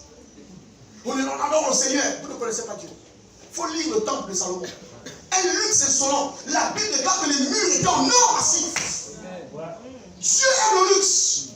Laisse-moi te parler ce matin. Dieu n'a l'église, il y a des toiles d'araignée, tu dis non, Dieu est bon là-dedans. Et quand on commence à voir le luxe, non, c'est pas normal. Qui vous a dit comment le diable a réussi à renverser? Les choses de Dieu, il s'est approprié. Les choses du diable, on a donné ça à Dieu. Oui, Dieu aime le luxe. Dieu aime les belles choses. Dieu aime les choses bien présentables. Dieu aime les choses bien, l'excellence. C'est notre Dieu. La culture de l'excellence, c'est dans le ciel. C'est là-bas que Lucifer a pris ça. On veut faire l'église avec l'esprit du village. Le seul esclave, tu vois les bouteilles, les bouteilles, les bouteilles, les bouteilles, les bouteilles, les bouteilles, on dirait qu'on est dans un temple british. C'est quoi cet esprit-là? Alléluia. On n'adore pas Dieu qu'avec son cœur, je suis désolé. Non. Il y a un niveau d'adoration où il faut que tu donnes à Dieu quelque chose. Pas forcément l'argent, mais même ton temps. Quand tu n'as pas d'argent, tu as quelque chose, ton temps. Tu n'arrives pas à donner de l'argent à Dieu. Quand tu donnes rien à Dieu, mais même ton temps, tu n'as pas de temps pour Dieu. Tu as un problème. Alléluia.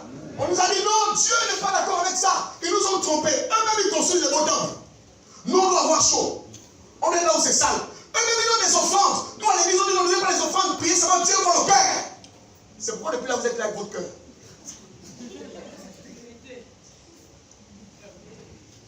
Alléluia. Donne-nous toi-même. Et la Bible dit, il a pris, il est allé adorer. Ils ont pris ça, ils sont allés adorer. En fait, cette histoire nous montre quelque chose de puissant. C'est qu'on ne peut pas adorer sans avoir.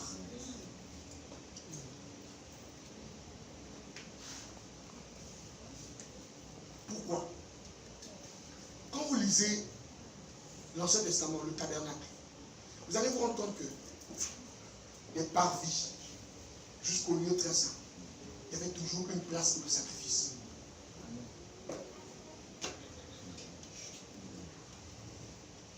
Il y a deux choses qui m'ont touché. Lis un peu Juge 6, s'il te plaît. Juge 6, vous allez lire ça. Juge 6,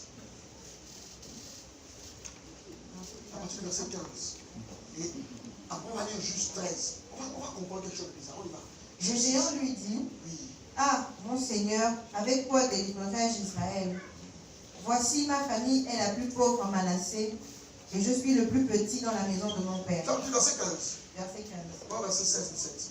L'Éternel lui dit, mais je serai avec toi, et tu battras Madian comme un seul homme. Verset 17. Gédéon lui dit, si j'ai trouvé grâce à tes yeux, donne-moi un signe pour montrer que c'est toi qui me parles.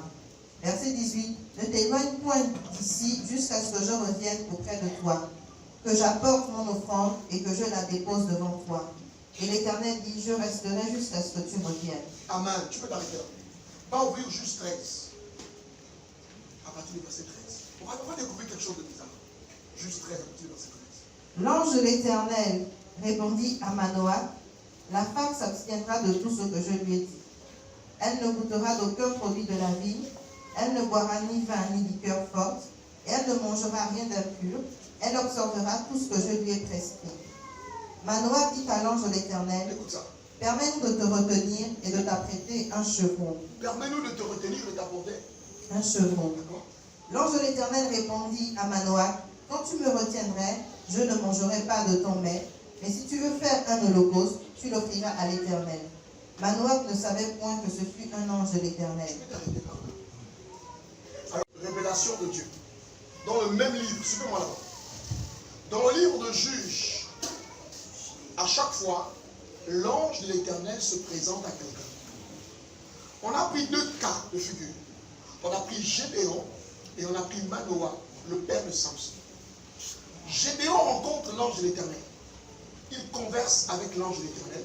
À la suite de la conversation, il dit à l'ange de l'Éternel, attends-moi là, je vais prendre mon offrande. Le même ange de l'Éternel vient rencontrer la femme de Manoah pour lui dire que Samson viendra au monde. Et Manoah lui-même demande à voir l'ange. Quand il rencontre l'ange, l'ange parle avec lui. Il dit encore à l'ange, attends-moi là, je vais aller chercher mon offrande. Ces 2 histoires et dans 2 générations différentes.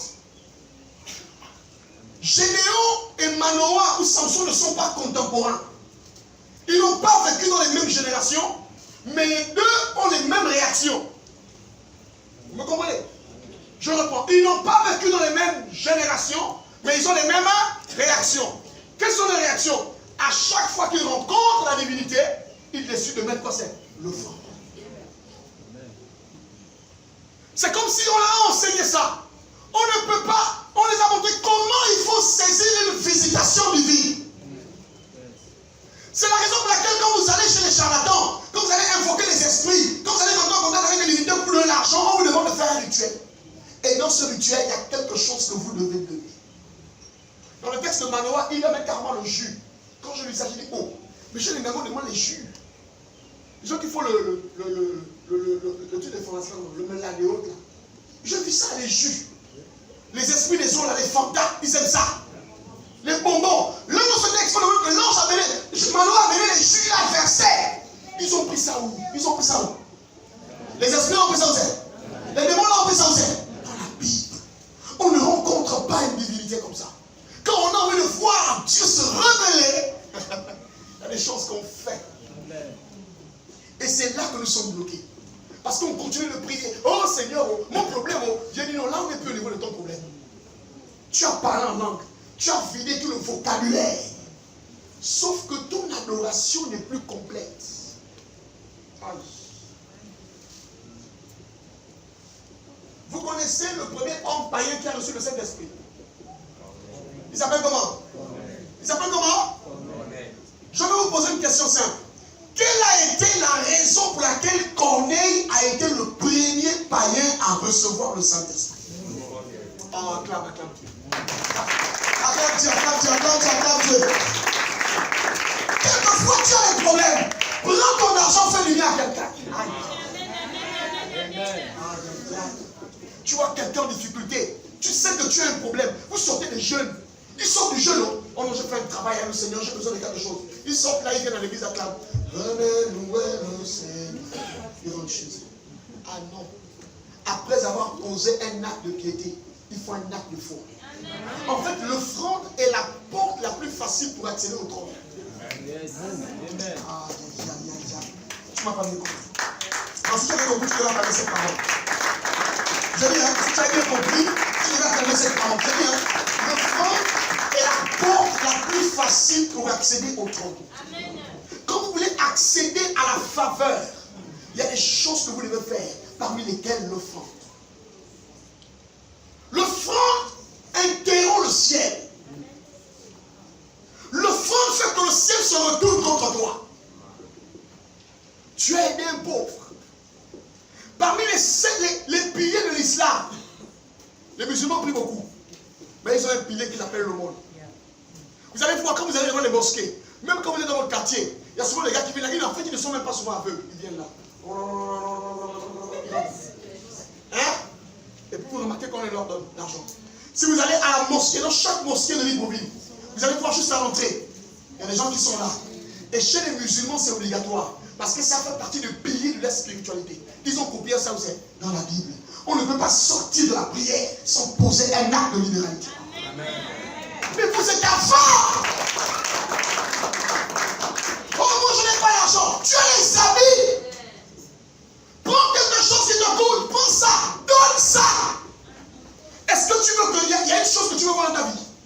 Dis à Dieu, je veux faire un sacrifice pour toi. Regarde, je vous dis la vérité. Moi j'aime les gens prier. Les gens n'ont pas de problème de prière. Les gens prient beaucoup.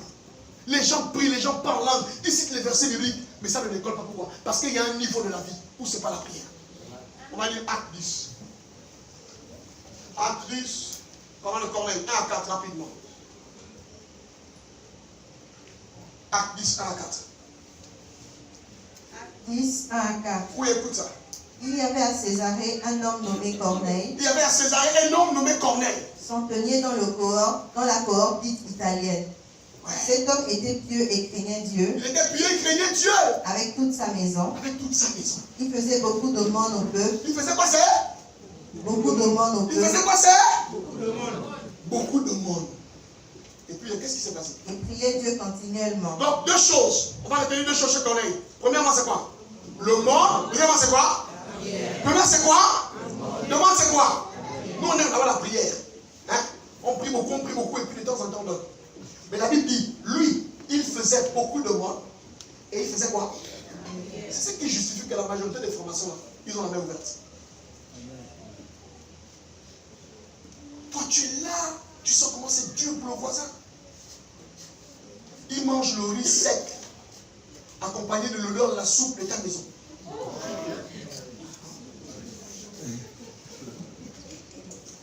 Tu ne peux pas dire non au voisin. Vraiment, là, j'ai le poulet. Voisin, il faut prendre. C'est les pauvres, non, tu sais, je n'ai pas un. Non, prends, voisin. La rentrée scolaire, tu as acheté les fournitures à tes enfants. Regarde dans l'église, il y a un enfant démuni.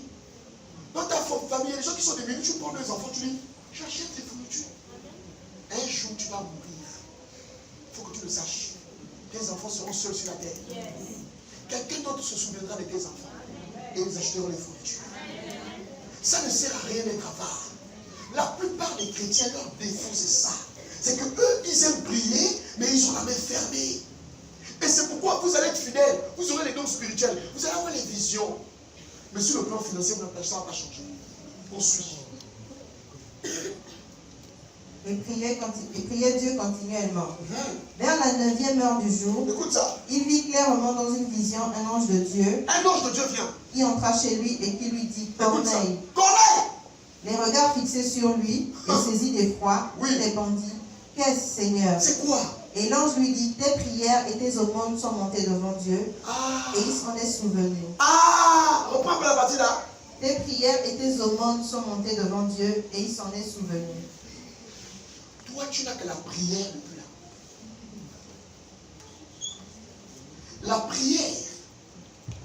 La prière seule, ça n'arrive pas. Il dit, tes prières et tes aumônes. Moi, je suis le lac Izanga. C'est le lac que mes parents ont acheté, leur lac Izanga. Et là-bas, il y a des moments où on utilise le moteur pour faire avancer la pirogue. Il y a des moments où on demande de ramer. Le principe de la rame est le suivant. Si tu utilises la rame d'un seul côté, il faudrait que l'autre soit de l'autre côté rame. Si tu es seul, tu dois ramer à gauche et à droite et faire avancer la pirogue. Si tu rames seulement d'un côté, la pirogue va aller comme ça. C'est pourquoi beaucoup de vies ne décollent pas. Parce que c'est seulement prière, prière, prière, prière, prière. Mais quand tu veux avancer, tu veux quoi? Prière au monde, prière, offrande, prière au monde, prière, offrande. Tu avances, tu avances. Sur le plan physique, on a l'impression que rien ne bouge. J'ai expliqué à mon petit hier, quand j'étais avec lui, je lui ai dit, il y a des délivrances qui sont des délivrances instantanées. Il y a des problèmes, quand tu les as, ça se résout de tic au tac. Mais il y a des choses que Dieu prépare dans le silence pour toi. Ça veut dire chaque acte que tu poses, Dieu note ça dans le livre de souvenirs. Maintenant, quand vient le jour où le ciel doit se souvenir de toi vraiment, c'est là où tu as l'impression que tout ce que tu fais marche. Tu as l'impression que tu touches une chose, ça marche. Tout le monde t'appelle. Tu commences à avoir une faveur bizarre. Les portes s'ouvrent seules. Mais quand il commence à marcher, il y a 5 ans en arrière, c'était difficile. Mais au bout d'un moment, les choses commencent. Oh, mais qu'est-ce qui se passe? Les promotions pleuvent. Là où on te fermait les portes sont ouvertes. Qu'est-ce qui se passe? Un ange a quitté le ciel et il a dit à Corneille, Dieu s'est souvenu de toi. Dieu s'est souvenu de toi. Quand tu fais le bien, Dieu se souviendra de toi. Ma soeur, tu peux même tomber un jour, tout le monde t'a abandonné. Parce que tu as le nom dans le livre de souvenirs. Les anges viendront vous dire, on ne peut pas. Le ciel ne connaît pas l'ingratitude. Je vous dis une vérité. Le ciel ne connaît pas l'ingratitude. Les êtres humains peuvent refuser de croire. Ils peuvent devenir ingrats. Mais le ciel ne connaît pas l'ingratitude. Quand tu as fait quelque chose pour le royaume, quand tu as fait des choses pour le royaume, au bout d'un moment, le livre de souvenirs s'ouvre.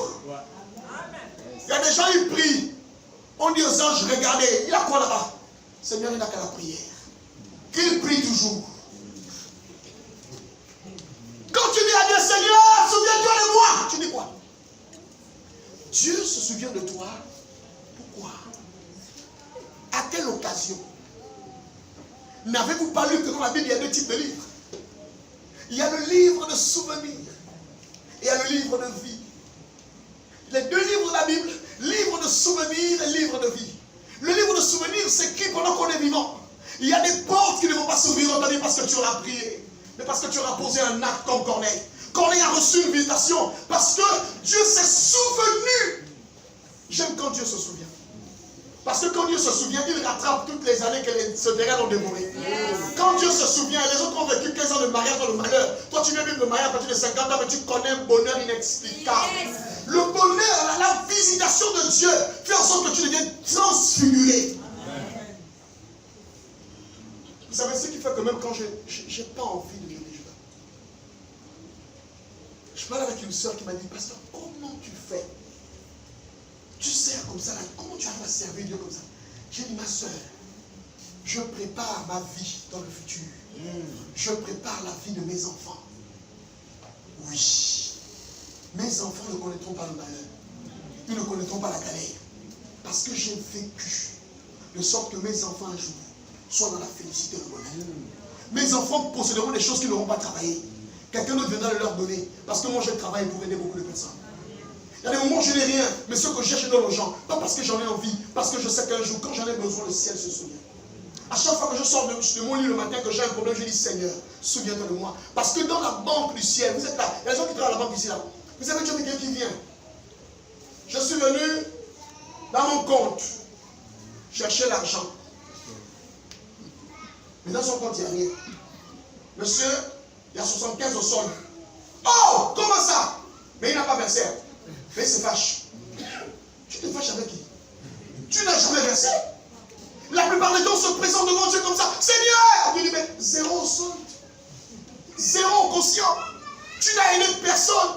À l'église, pour lui donner, tu dis non, tu n'as pas. Même ce que tu as, tu ne donnes pas. Tu es avare. Mais tu dis, Seigneur, souviens-toi de moi. On se souvient de toi comment? Même ton temps, tu es avare même avec le temps. Même le temps aussi, tu es avare. Tu ne peux pas prier. Non, Seigneur, moi, j'aime trop nos mélaces. J'ai mon nouveau Dieu, Facebook, WhatsApp. Regardez. Dans la Bible, Dieu s'est révélé à David plusieurs fois. Vous comprenez ça, non? Mais il y a une chose bizarre que j'ai découverte. Dans la Bible, Dieu s'est révélé à Salomon 2 fois.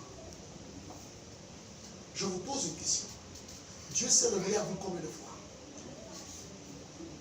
On a ici des gens, chaque matin, Dieu se révèle à eux. Pasteur, ce matin, j'ai vu un ange au coin de ma chambre. Il m'a vu et il m'a parlé. Il t'a dit, pour ma fille, je t'aime.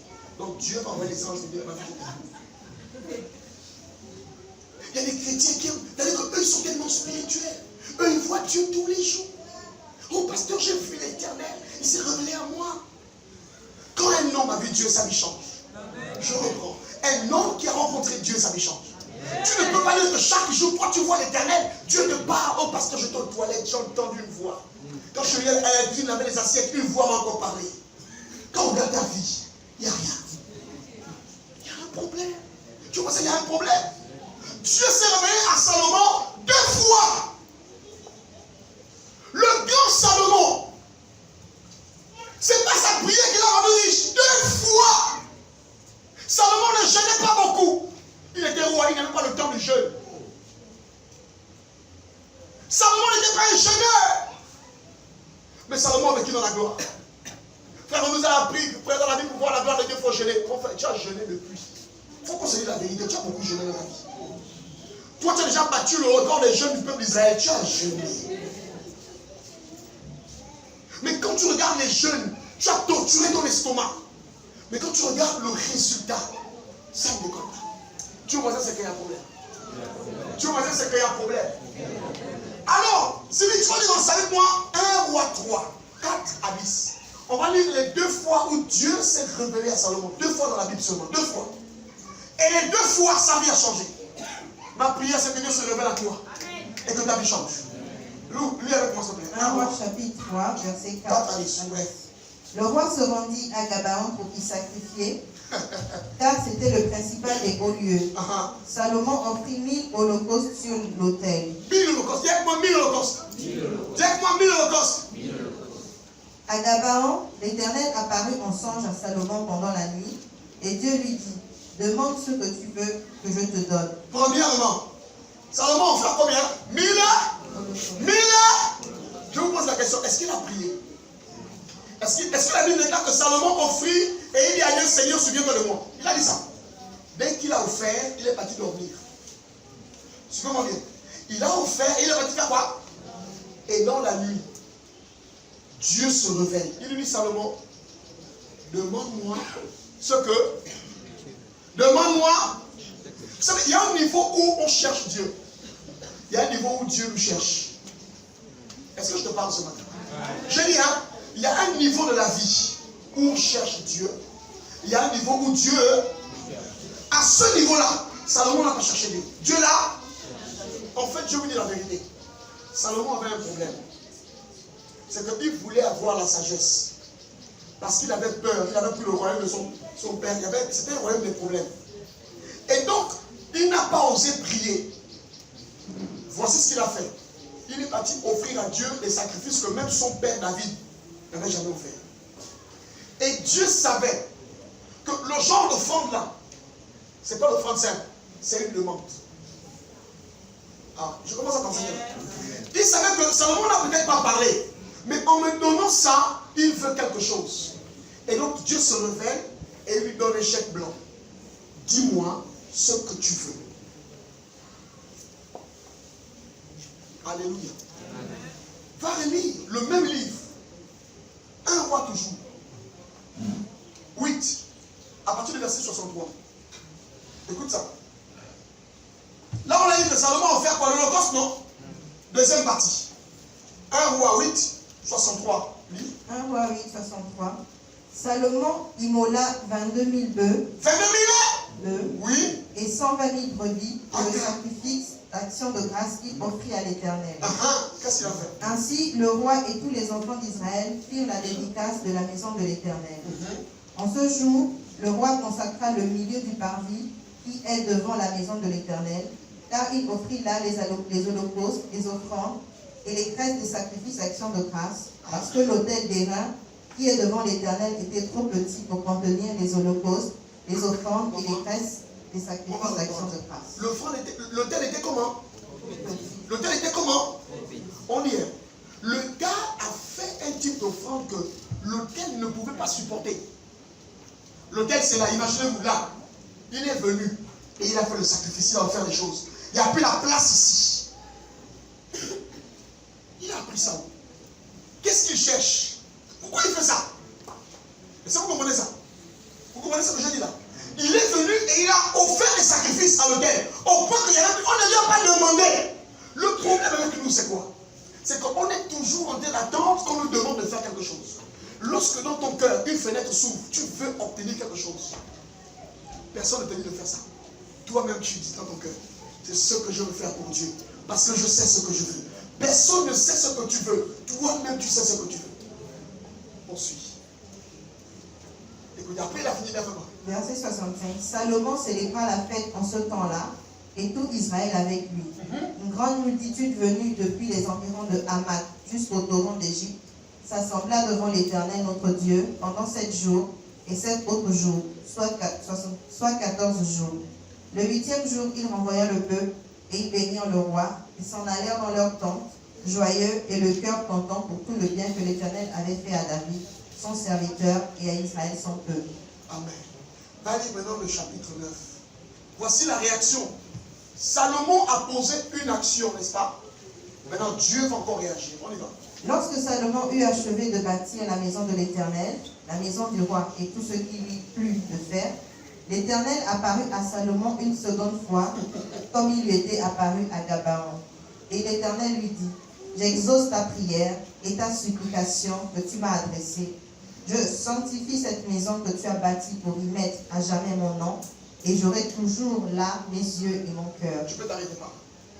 Vous allez remarquer, à chaque fois que Salomon pose un acte de sacrifice, d'holocauste, la conséquence immédiate, c'est que Dieu se,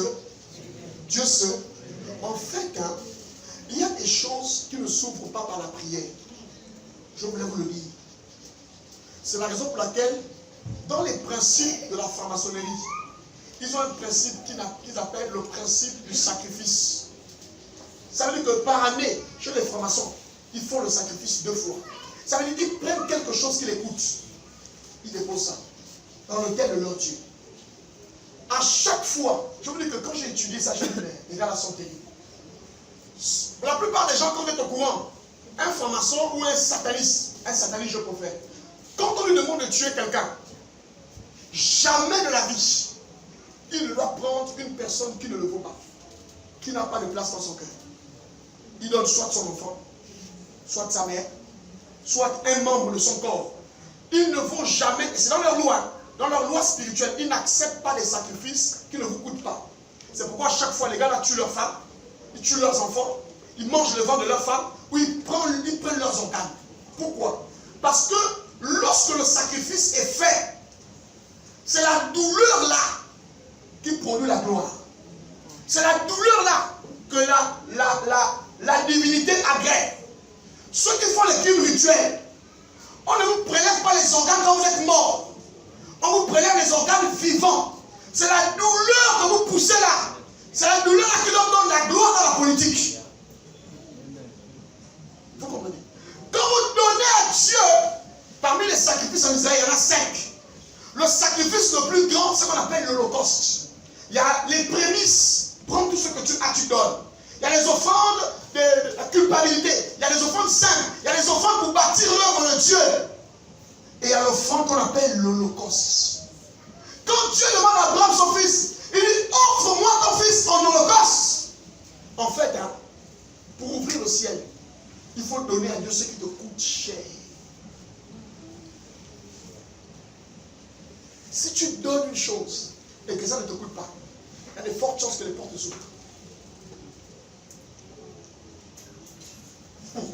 Un jour, j'ai dit à quelqu'un, Dieu m'a fait la grâce de faire l'école que toi tu n'as jamais fait. Je fais l'école que toi tu n'as jamais fait. Mais moi, j'ai pris mes diplômes avec tout ce qu'il y avait comme gloire. Dans ce pays-là où le travail est lourd, on cherche. Moi, je ne dis pas le genre de personne, je ne cherche pas le travail. Moi, je ne cherche pas le travail. C'est la grâce que Dieu m'a donnée. Si je veux le travail, je travaille. Mais j'ai pris ça. J'ai dit à Dieu, je mets ça sur le bien. Je veux voir ton nom glorifié dans ce pays. Par mon canal, d'une manière ou d'une autre. Et Dieu m'a dit, qu'est-ce que tu donnes pour ça? J'ai dit à Dieu, je prends mon travail que j'avais. Je prends mes diplômes. Je mets ça sur le bien. Je décide de vivre sans avoir de l'argent, un salaire. Moi, j'ai fait mon sacrifice. À moi. Toi, tu ne peux pas le faire. Mais tu comprends qu'à un certain niveau, tu ne peux pas être à mon niveau. Parce que le sacrifice que j'ai fait, tu ne l'as pas fait.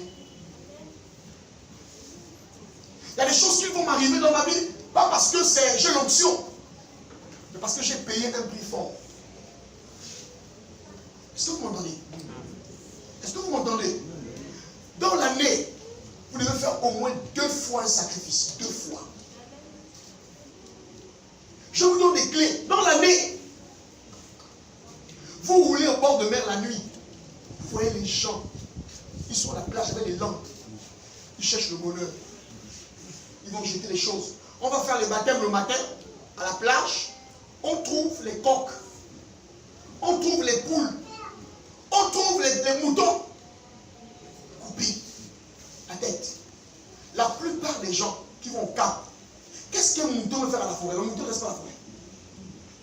Les gens vont au Cap faire des sacrifices. Le monde, j'ai vu à plusieurs reprises, là aux affaires étrangères, une femme roule la voiture. Elle gare. Elle descend nue. Elle pose un seau blanc. Elle se lave. Les gens crient. Elle remonte dans sa voiture. Elle part. Là, à Rio, même là, on a la location devant moi. Quelqu'un vient comme ça. Il gare. Il chie. Il prend la chemin, il se frotte ça. Il remonte dans la voiture. Regardez comment Satan baisse les gens. La nuit, pendant que vous dormez, eux, ils font des sacrifices à les carrefours. Ils y manquent des choses. En fait, ils veulent que leur divinité descende. Pour que la divinité descende, il faut le sacrifice. Et ils ont très bien compris. La plupart des sacrifices sur la route nationale, c'est parce qu'ils font des choses là-bas.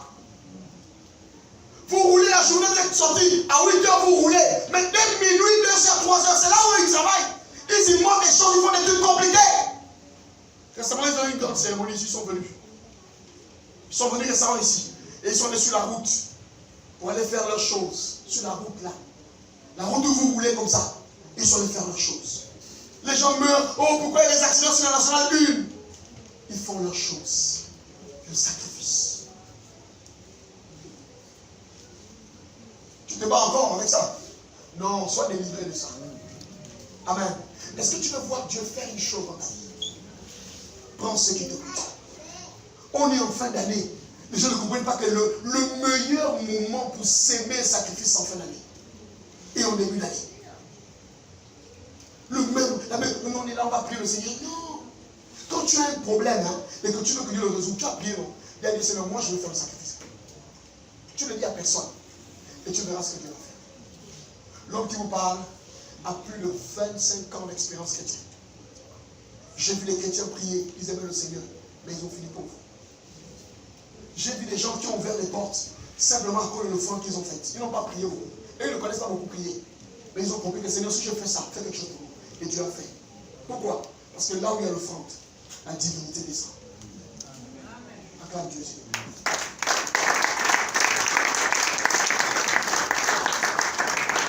Un jour, je vais terminer par là. Dans 2 Corinthiens 8, le verset 1 à 5. L'apôtre Paul nous raconte une histoire bizarre.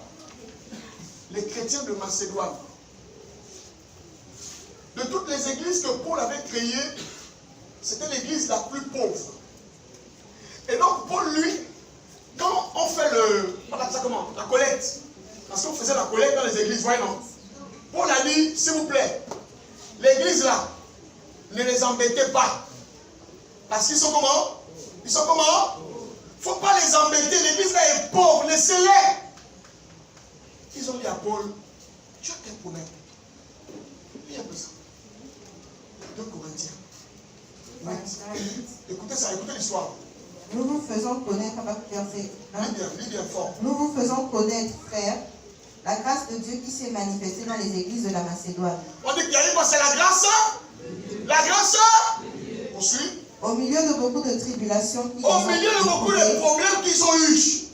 Leur joie débordante et leur pauvreté profonde ont produit avec abondance de riches libéralités de leur part. La sœur. Ils appellent d'abord quoi? Ils appellent d'abord beaucoup les problèmes. Dites-moi les problèmes. Dites-moi les problèmes. C'est une église où il y avait beaucoup de gens avec des problèmes d'argent, des problèmes. C'était compliqué pour eux. Donc ils étaient dans l'affliction. Amen. Et la Bible dit qu'ils avaient une pauvreté débordante. C'est pas ce qui est écrit là-bas. Il y a une pauvreté comment? Profonde. Demandez pas à ton voisin. Toi, tu vois la pauvreté profonde. Vous savez, il y a des moments où tu sens que tu es pauvre. Hein. Mais quand tu vois le voisin, tu dis non, Seigneur, j'aime ma pauvreté. Hein? Ça ne va jamais arriver. Non, Seigneur, c'est vrai que je galère, quoi. Mais je préfère ma galère. Ça ne va jamais arriver. On vous dit que les gars là, ils étaient dans la pauvreté profonde. Attends. On dit que dans la pauvreté aussi à la profondeur. Et ils étaient au dernier niveau de la pauvreté. Non, dis à votre voisin, toi tu n'es pas pauvre. Non, vous mentez. Vous n'êtes pas pauvre. Vous ne connaissez pas la pauvreté, mes amis. Quand je vais au Gabon, le Gabon c'est un pays qui souffre. Vous ne souffrez pas. Dieu va vous punir à cause de ça. Moi j'étais à Bangui. Mes amis, j'étais à Bangui. À Bangui. Aïe. Vous savez, on se réunit pour manger. Là, on va manger aujourd'hui la poule, tout ça, le riz. Moi, bon Gabonais, les pauvres, riz parfumé. J'arrive comme ça. Et ils sont en joie, on est là avec les étudiants. Ils ont préparé le riz, les poules. Ils sont contents. Et je pose la question, il n'y a pas le riz parfumé ici? C'est quoi le riz parfumé? Oh. Moi, je ne mange pas ça. Moi, je ne mange pas ça. Là-bas, le beurre, il n'y a pas de beurre. C'est les riches qui mangent le beurre. Là-bas, ils ramassent les pots de mayonnaise. Et les pots de mayonnaise, là, voilà, ils prennent ça. Et ils essaient de suer ça comme ça. Ils mettent un peu d'eau. Donc, on met ça dans le pain. Ça veut dire que l'enfant va à l'école. Nos enfants, maintenant, je ne mange pas le pain sec. Ils sont là. Petit. Ah! Mes amis, quand il est 18h, suivez-moi, quand il est 18h, on coupe le courant dans tout le pays. Imaginez-vous un peu tout le pays avec les lampes de tempête. La poussière est partout.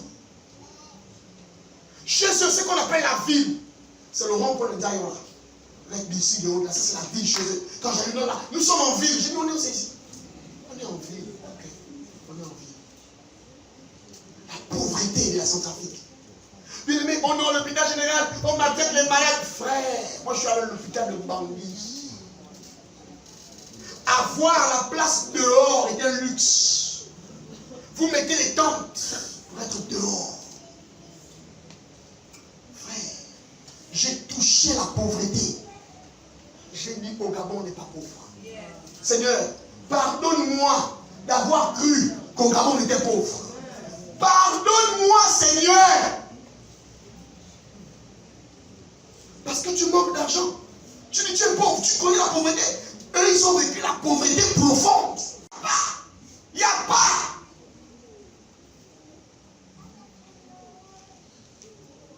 Un jour, je parlais avec une dame.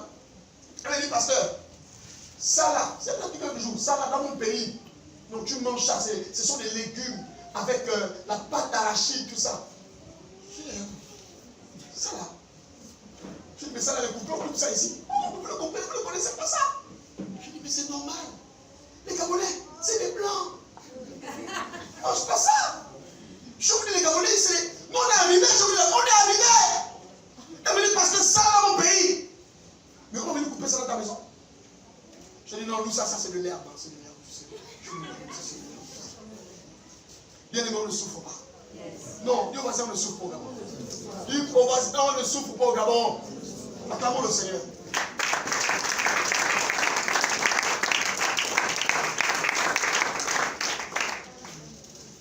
On paye un militaire en Centrafrique 80 000.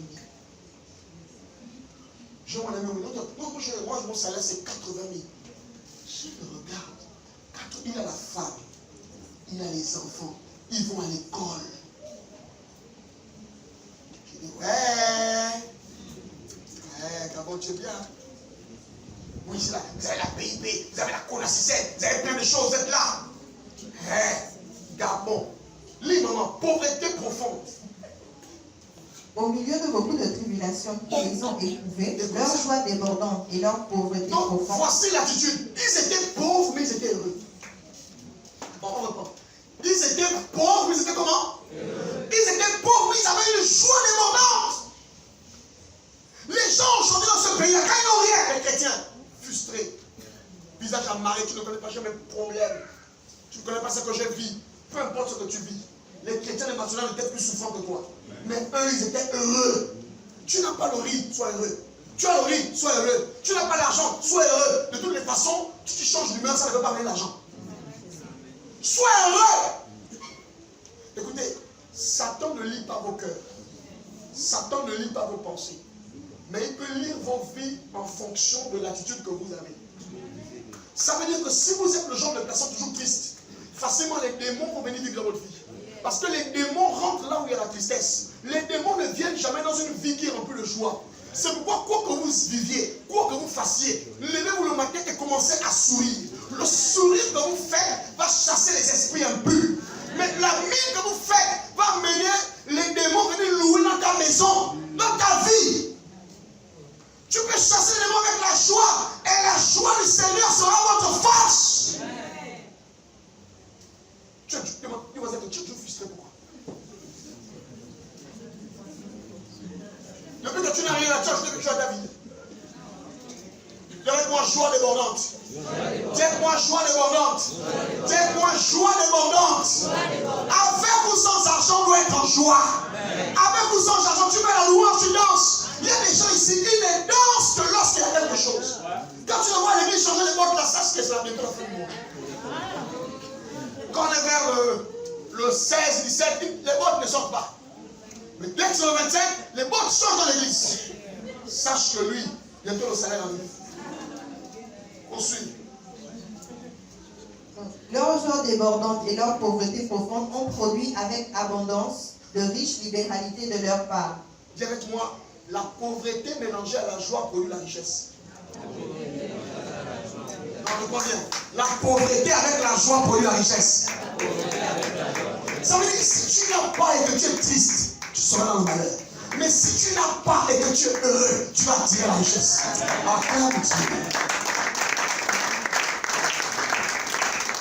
Oh, je n'ai pas. Commence à être en joie. Parce que tu es en joie. Le ciel aime la joie. Les anges vont te visiter. Poursuis. Ils anges l'attestent, donnés volontairement selon leurs moyens, et même au-delà de leurs moyens. Nous demandons avec de grandes instances la grâce de prendre part à l'assistance destinée aux saints. Et non seulement ils ont contribué comme nous l'espérions, mais ils se sont d'abord donnés eux-mêmes au Seigneur, à nous, par la volonté de Dieu. Nous avons donc engagé... Je peux t'arrêter par là. Il dit, les gens qui n'avaient pas, lorsqu'on a demandé de donner, ils ont dit, et qu'on a dit non, vous parce que vous n'avez pas, ne donnez pas. Ils ont dit, tu mens, nous on va donner. Et quand ils ont commencé à donner, on dit qu'ils ont produit des riches libéralités. Et de toutes les églises, quand on a fait la totalité des églises qui ont donné, on se rendait compte que l'église qui était la plus pauvre a donné plus que tout le monde. Acclame Jésus. L'église qui n'avait pas d'argent, parce qu'ils avaient dans leur cœur la joie de Dieu, ils ont donné au-delà des autres. Ce n'est pas un problème d'argent, c'est une attitude de cœur. Oh non, je n'ai pas. Même quand tu n'as pas, Dieu sait que tu n'as pas, mais tu as une attitude que tu as qui peut attirer la faveur dans ta vie. À chaque fois qu'on met en place une possibilité de donner, donne quelque chose, même si tu n'as rien. Sois présent, même si tu n'as rien. Dis, je ne peux pas, oh non, écoutez. Pour rester dans la pauvreté, il ne faut pas donner. En fait, c'est la vérité. Tant que vous ne donnez pas, vous êtes maintenu dans votre état. Mais quand Dieu sait que vous vous battez pour obtenir, Dieu vous ouvre les portes. Mais si vous restez venir, en tout cas, moi je n'ai pas, Dieu sait que je n'ai pas, vous n'allez pas sortir de votre condition. Et c'est pourquoi beaucoup de gens dans l'église sont là les mêmes, ils ne changent pas, parce qu'ils ont accepté leur position. Oh, moi je n'ai rien, vous savez que moi je n'ai rien. Quand je vais travailler, non, moi c'est pas quand tu vas travailler. Pas quand tu vas travailler. Quand tu commences, on va déjà avoir l'attitude, parce que l'attitude précède l'avoir. Même une personne qui n'a pas, on sent qu'elle n'a pas, mais elle a envie de donner. Mais toi, tu as, non seulement tu n'as pas envie de donner, mais tu es encore bizarre. Acclame ton Dieu ce matin. Acclame ton Dieu ce matin. Acclame ton Dieu ce matin.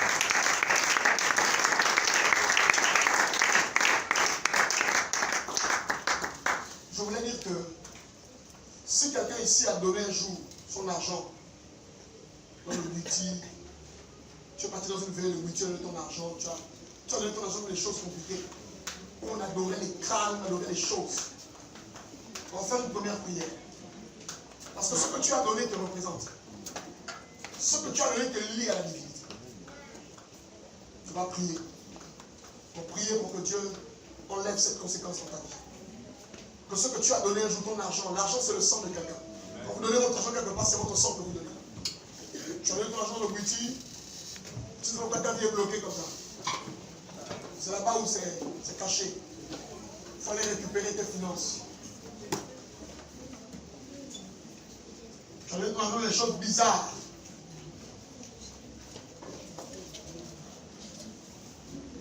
Si vous avez déjà vécu, c'est nous, les morts viennent vous parler. Notre tonton est venu me parler hier. Et tu as parlé avec lui. Si vous avez pratiqué ça aussi, on va prier. Parce qu'en réalité, les morts sont morts. Et je voulais vous le dire et je vais enseigner là-dessus. Les esprits qui viennent souvent vous parler, ce ne sont pas les morts. Ce sont les intermédiaires, ce sont les démons. Donc sans le vouloir, vous êtes rentrés en contact avec les. Ceux qui ont pratiqué les cérémonies de retrait de l'œil, là où on évoque les morts et autres, là on fait des pratiques pour entrer en contact avec les défunts. Vous allez prier ce matin pour demander pardon à Dieu. Si vous avez contribué, votre argent est parti dans les retraits de deuil. Bizarre. Levez-vous, s'il vous plaît, levez-vous. S'il vous plaît. Tu vas prier. Tu vas dire à Dieu, là où mon argent est allé servir, sur des mauvais hôtels. Tu vas donner ton argent dans une église, chez un pasteur qui fait la franc-maçonnerie, un pasteur qui a le piton, un pasteur satanique. Tu allais lier ta vie sans le savoir. Tu as contribué des cérémonies, de rites, de traditions bizarres. Je veux que tu pries ce matin. Chacun va avoir demandé pardon à Dieu. D'avoir contribué à toutes ces œuvres mortes. Élevons nos voix et prions au nom de Jésus. Prie le Seigneur, s'il te plaît. Il y a de mon argent a servi à des choses bizarres. Mon argent a été déposé chez un charlatan pour une consultation, Seigneur. J'ai déposé mon argent sur les hôtels sataniques. Prie le Seigneur ce matin, s'il te plaît. Mon argent a été déposé partout, Seigneur. Parle à Dieu, demande pardon au Seigneur ce matin. Seigneur, de manière inconsciente, j'ai tissé des alliances. Prie Dieu ce matin. Je suis allé chez un tradipraticien, chez un voyant. Il m'a demandé quelque chose pour pouvoir me consulter, Seigneur. Je te demande pardon. Prie le Seigneur ce matin. Prie le Seigneur. J'ai amené mon argent là où il ne fallait pas, Seigneur. Je t'en prie, pardonne-moi. Mon argent a servi dans les choses qu'il ne fallait pas. Les retraits de deuil, les cérémonies mortuaires. Seigneur, j'ai investi des centaines de mille. Des choses que je n'ai même jamais fait pour toi. Je l'ai fait pour les morts, Seigneur.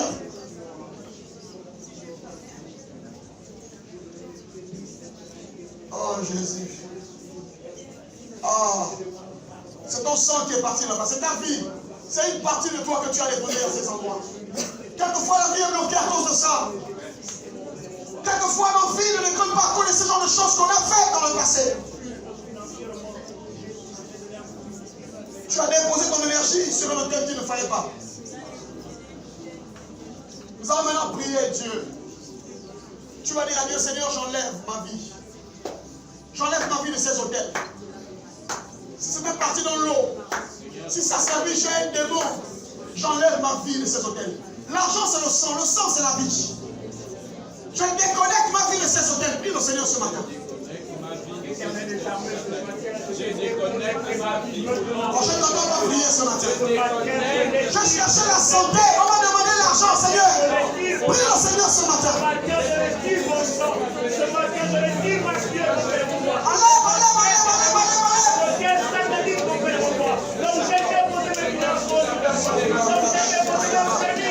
Prie Dieu ce matin. Prie Dieu ce matin. Enlève.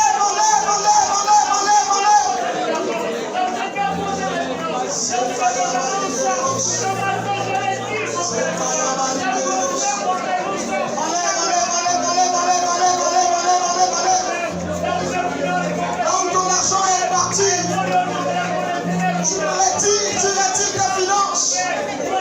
Tu retires ta vie, tu retires tes énergies. Enlève ça là-bas, enlève ça là-bas, enlève ça là-bas. Enlève ça là-bas, Seigneur. Les hôtels sataniques, j'enlève ma vie, j'enlève mon énergie. Je soustrais cela. Je déconnecte ma vie de ces entités diaboliques. C'est Kayama. C'est le que ce soit dans la forêt, dans les eaux, sous une chute. Seigneur, je prie ce matin.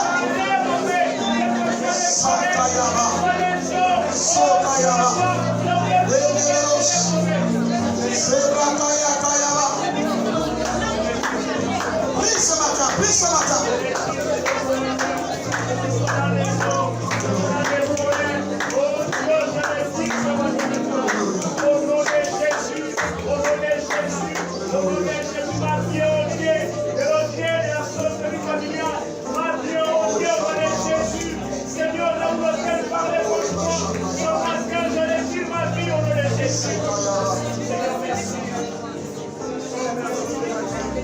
Tu vas prier maintenant. Tu vas dire, Dieu, donne-moi la capacité. Ouvre mes yeux sur ce que je dois faire. Quel genre de sacrifice je dois faire pour toi, Seigneur. Seigneur, par rapport à la situation qui te dérange, dis à Dieu, qu'est-ce que je dois faire? Parle-moi. Je sais qu'il y a quelque chose qui te tient à cœur, que tu cherches depuis mais que tu n'as pas. Tu dis à Dieu, ce matin, je veux que tu me parles. Je crois que quelqu'un a besoin de faire un sacrifice pour le Seigneur dans sa vie. Élève ta voix et prie. Élève ta voix et prie. Dis à Dieu, ouvre-moi l'esprit. Parle-moi ce matin. Parle-moi ce matin. Parle-moi ce matin.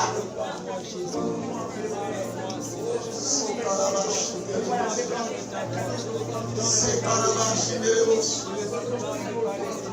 prie le Seigneur, prie le Seigneur. Prie le Seigneur, je veux que tu me parles, Seigneur. Je veux que tu me parles. Je veux que tu me parles, Seigneur. Je vais quitter l'offrande ordinaire à une offrande spéciale pour toi.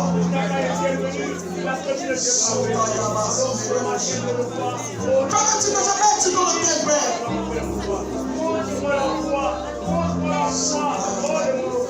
Seigneur, je veux que toi agis.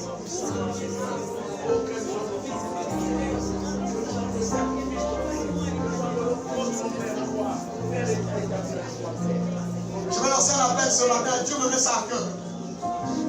Tu es dans cette salle et tu as déposé ton argent quelque part dans un endroit qu'il ne fallait pas. Je suis un charlatan. Je suis un traduit praticien. Tu as mis ton argent sur un hôtel où il ne fallait pas poser. Tu l'as fait. Par suivi, tu l'as fait. Ce matin, je veux prier pour toi. Dieu me l'a convaincu. Il y a des gens qui sont réclamés dans ce sens. Tu vas venir jouer. Oh, oh, oh, oh. Je crie à toi.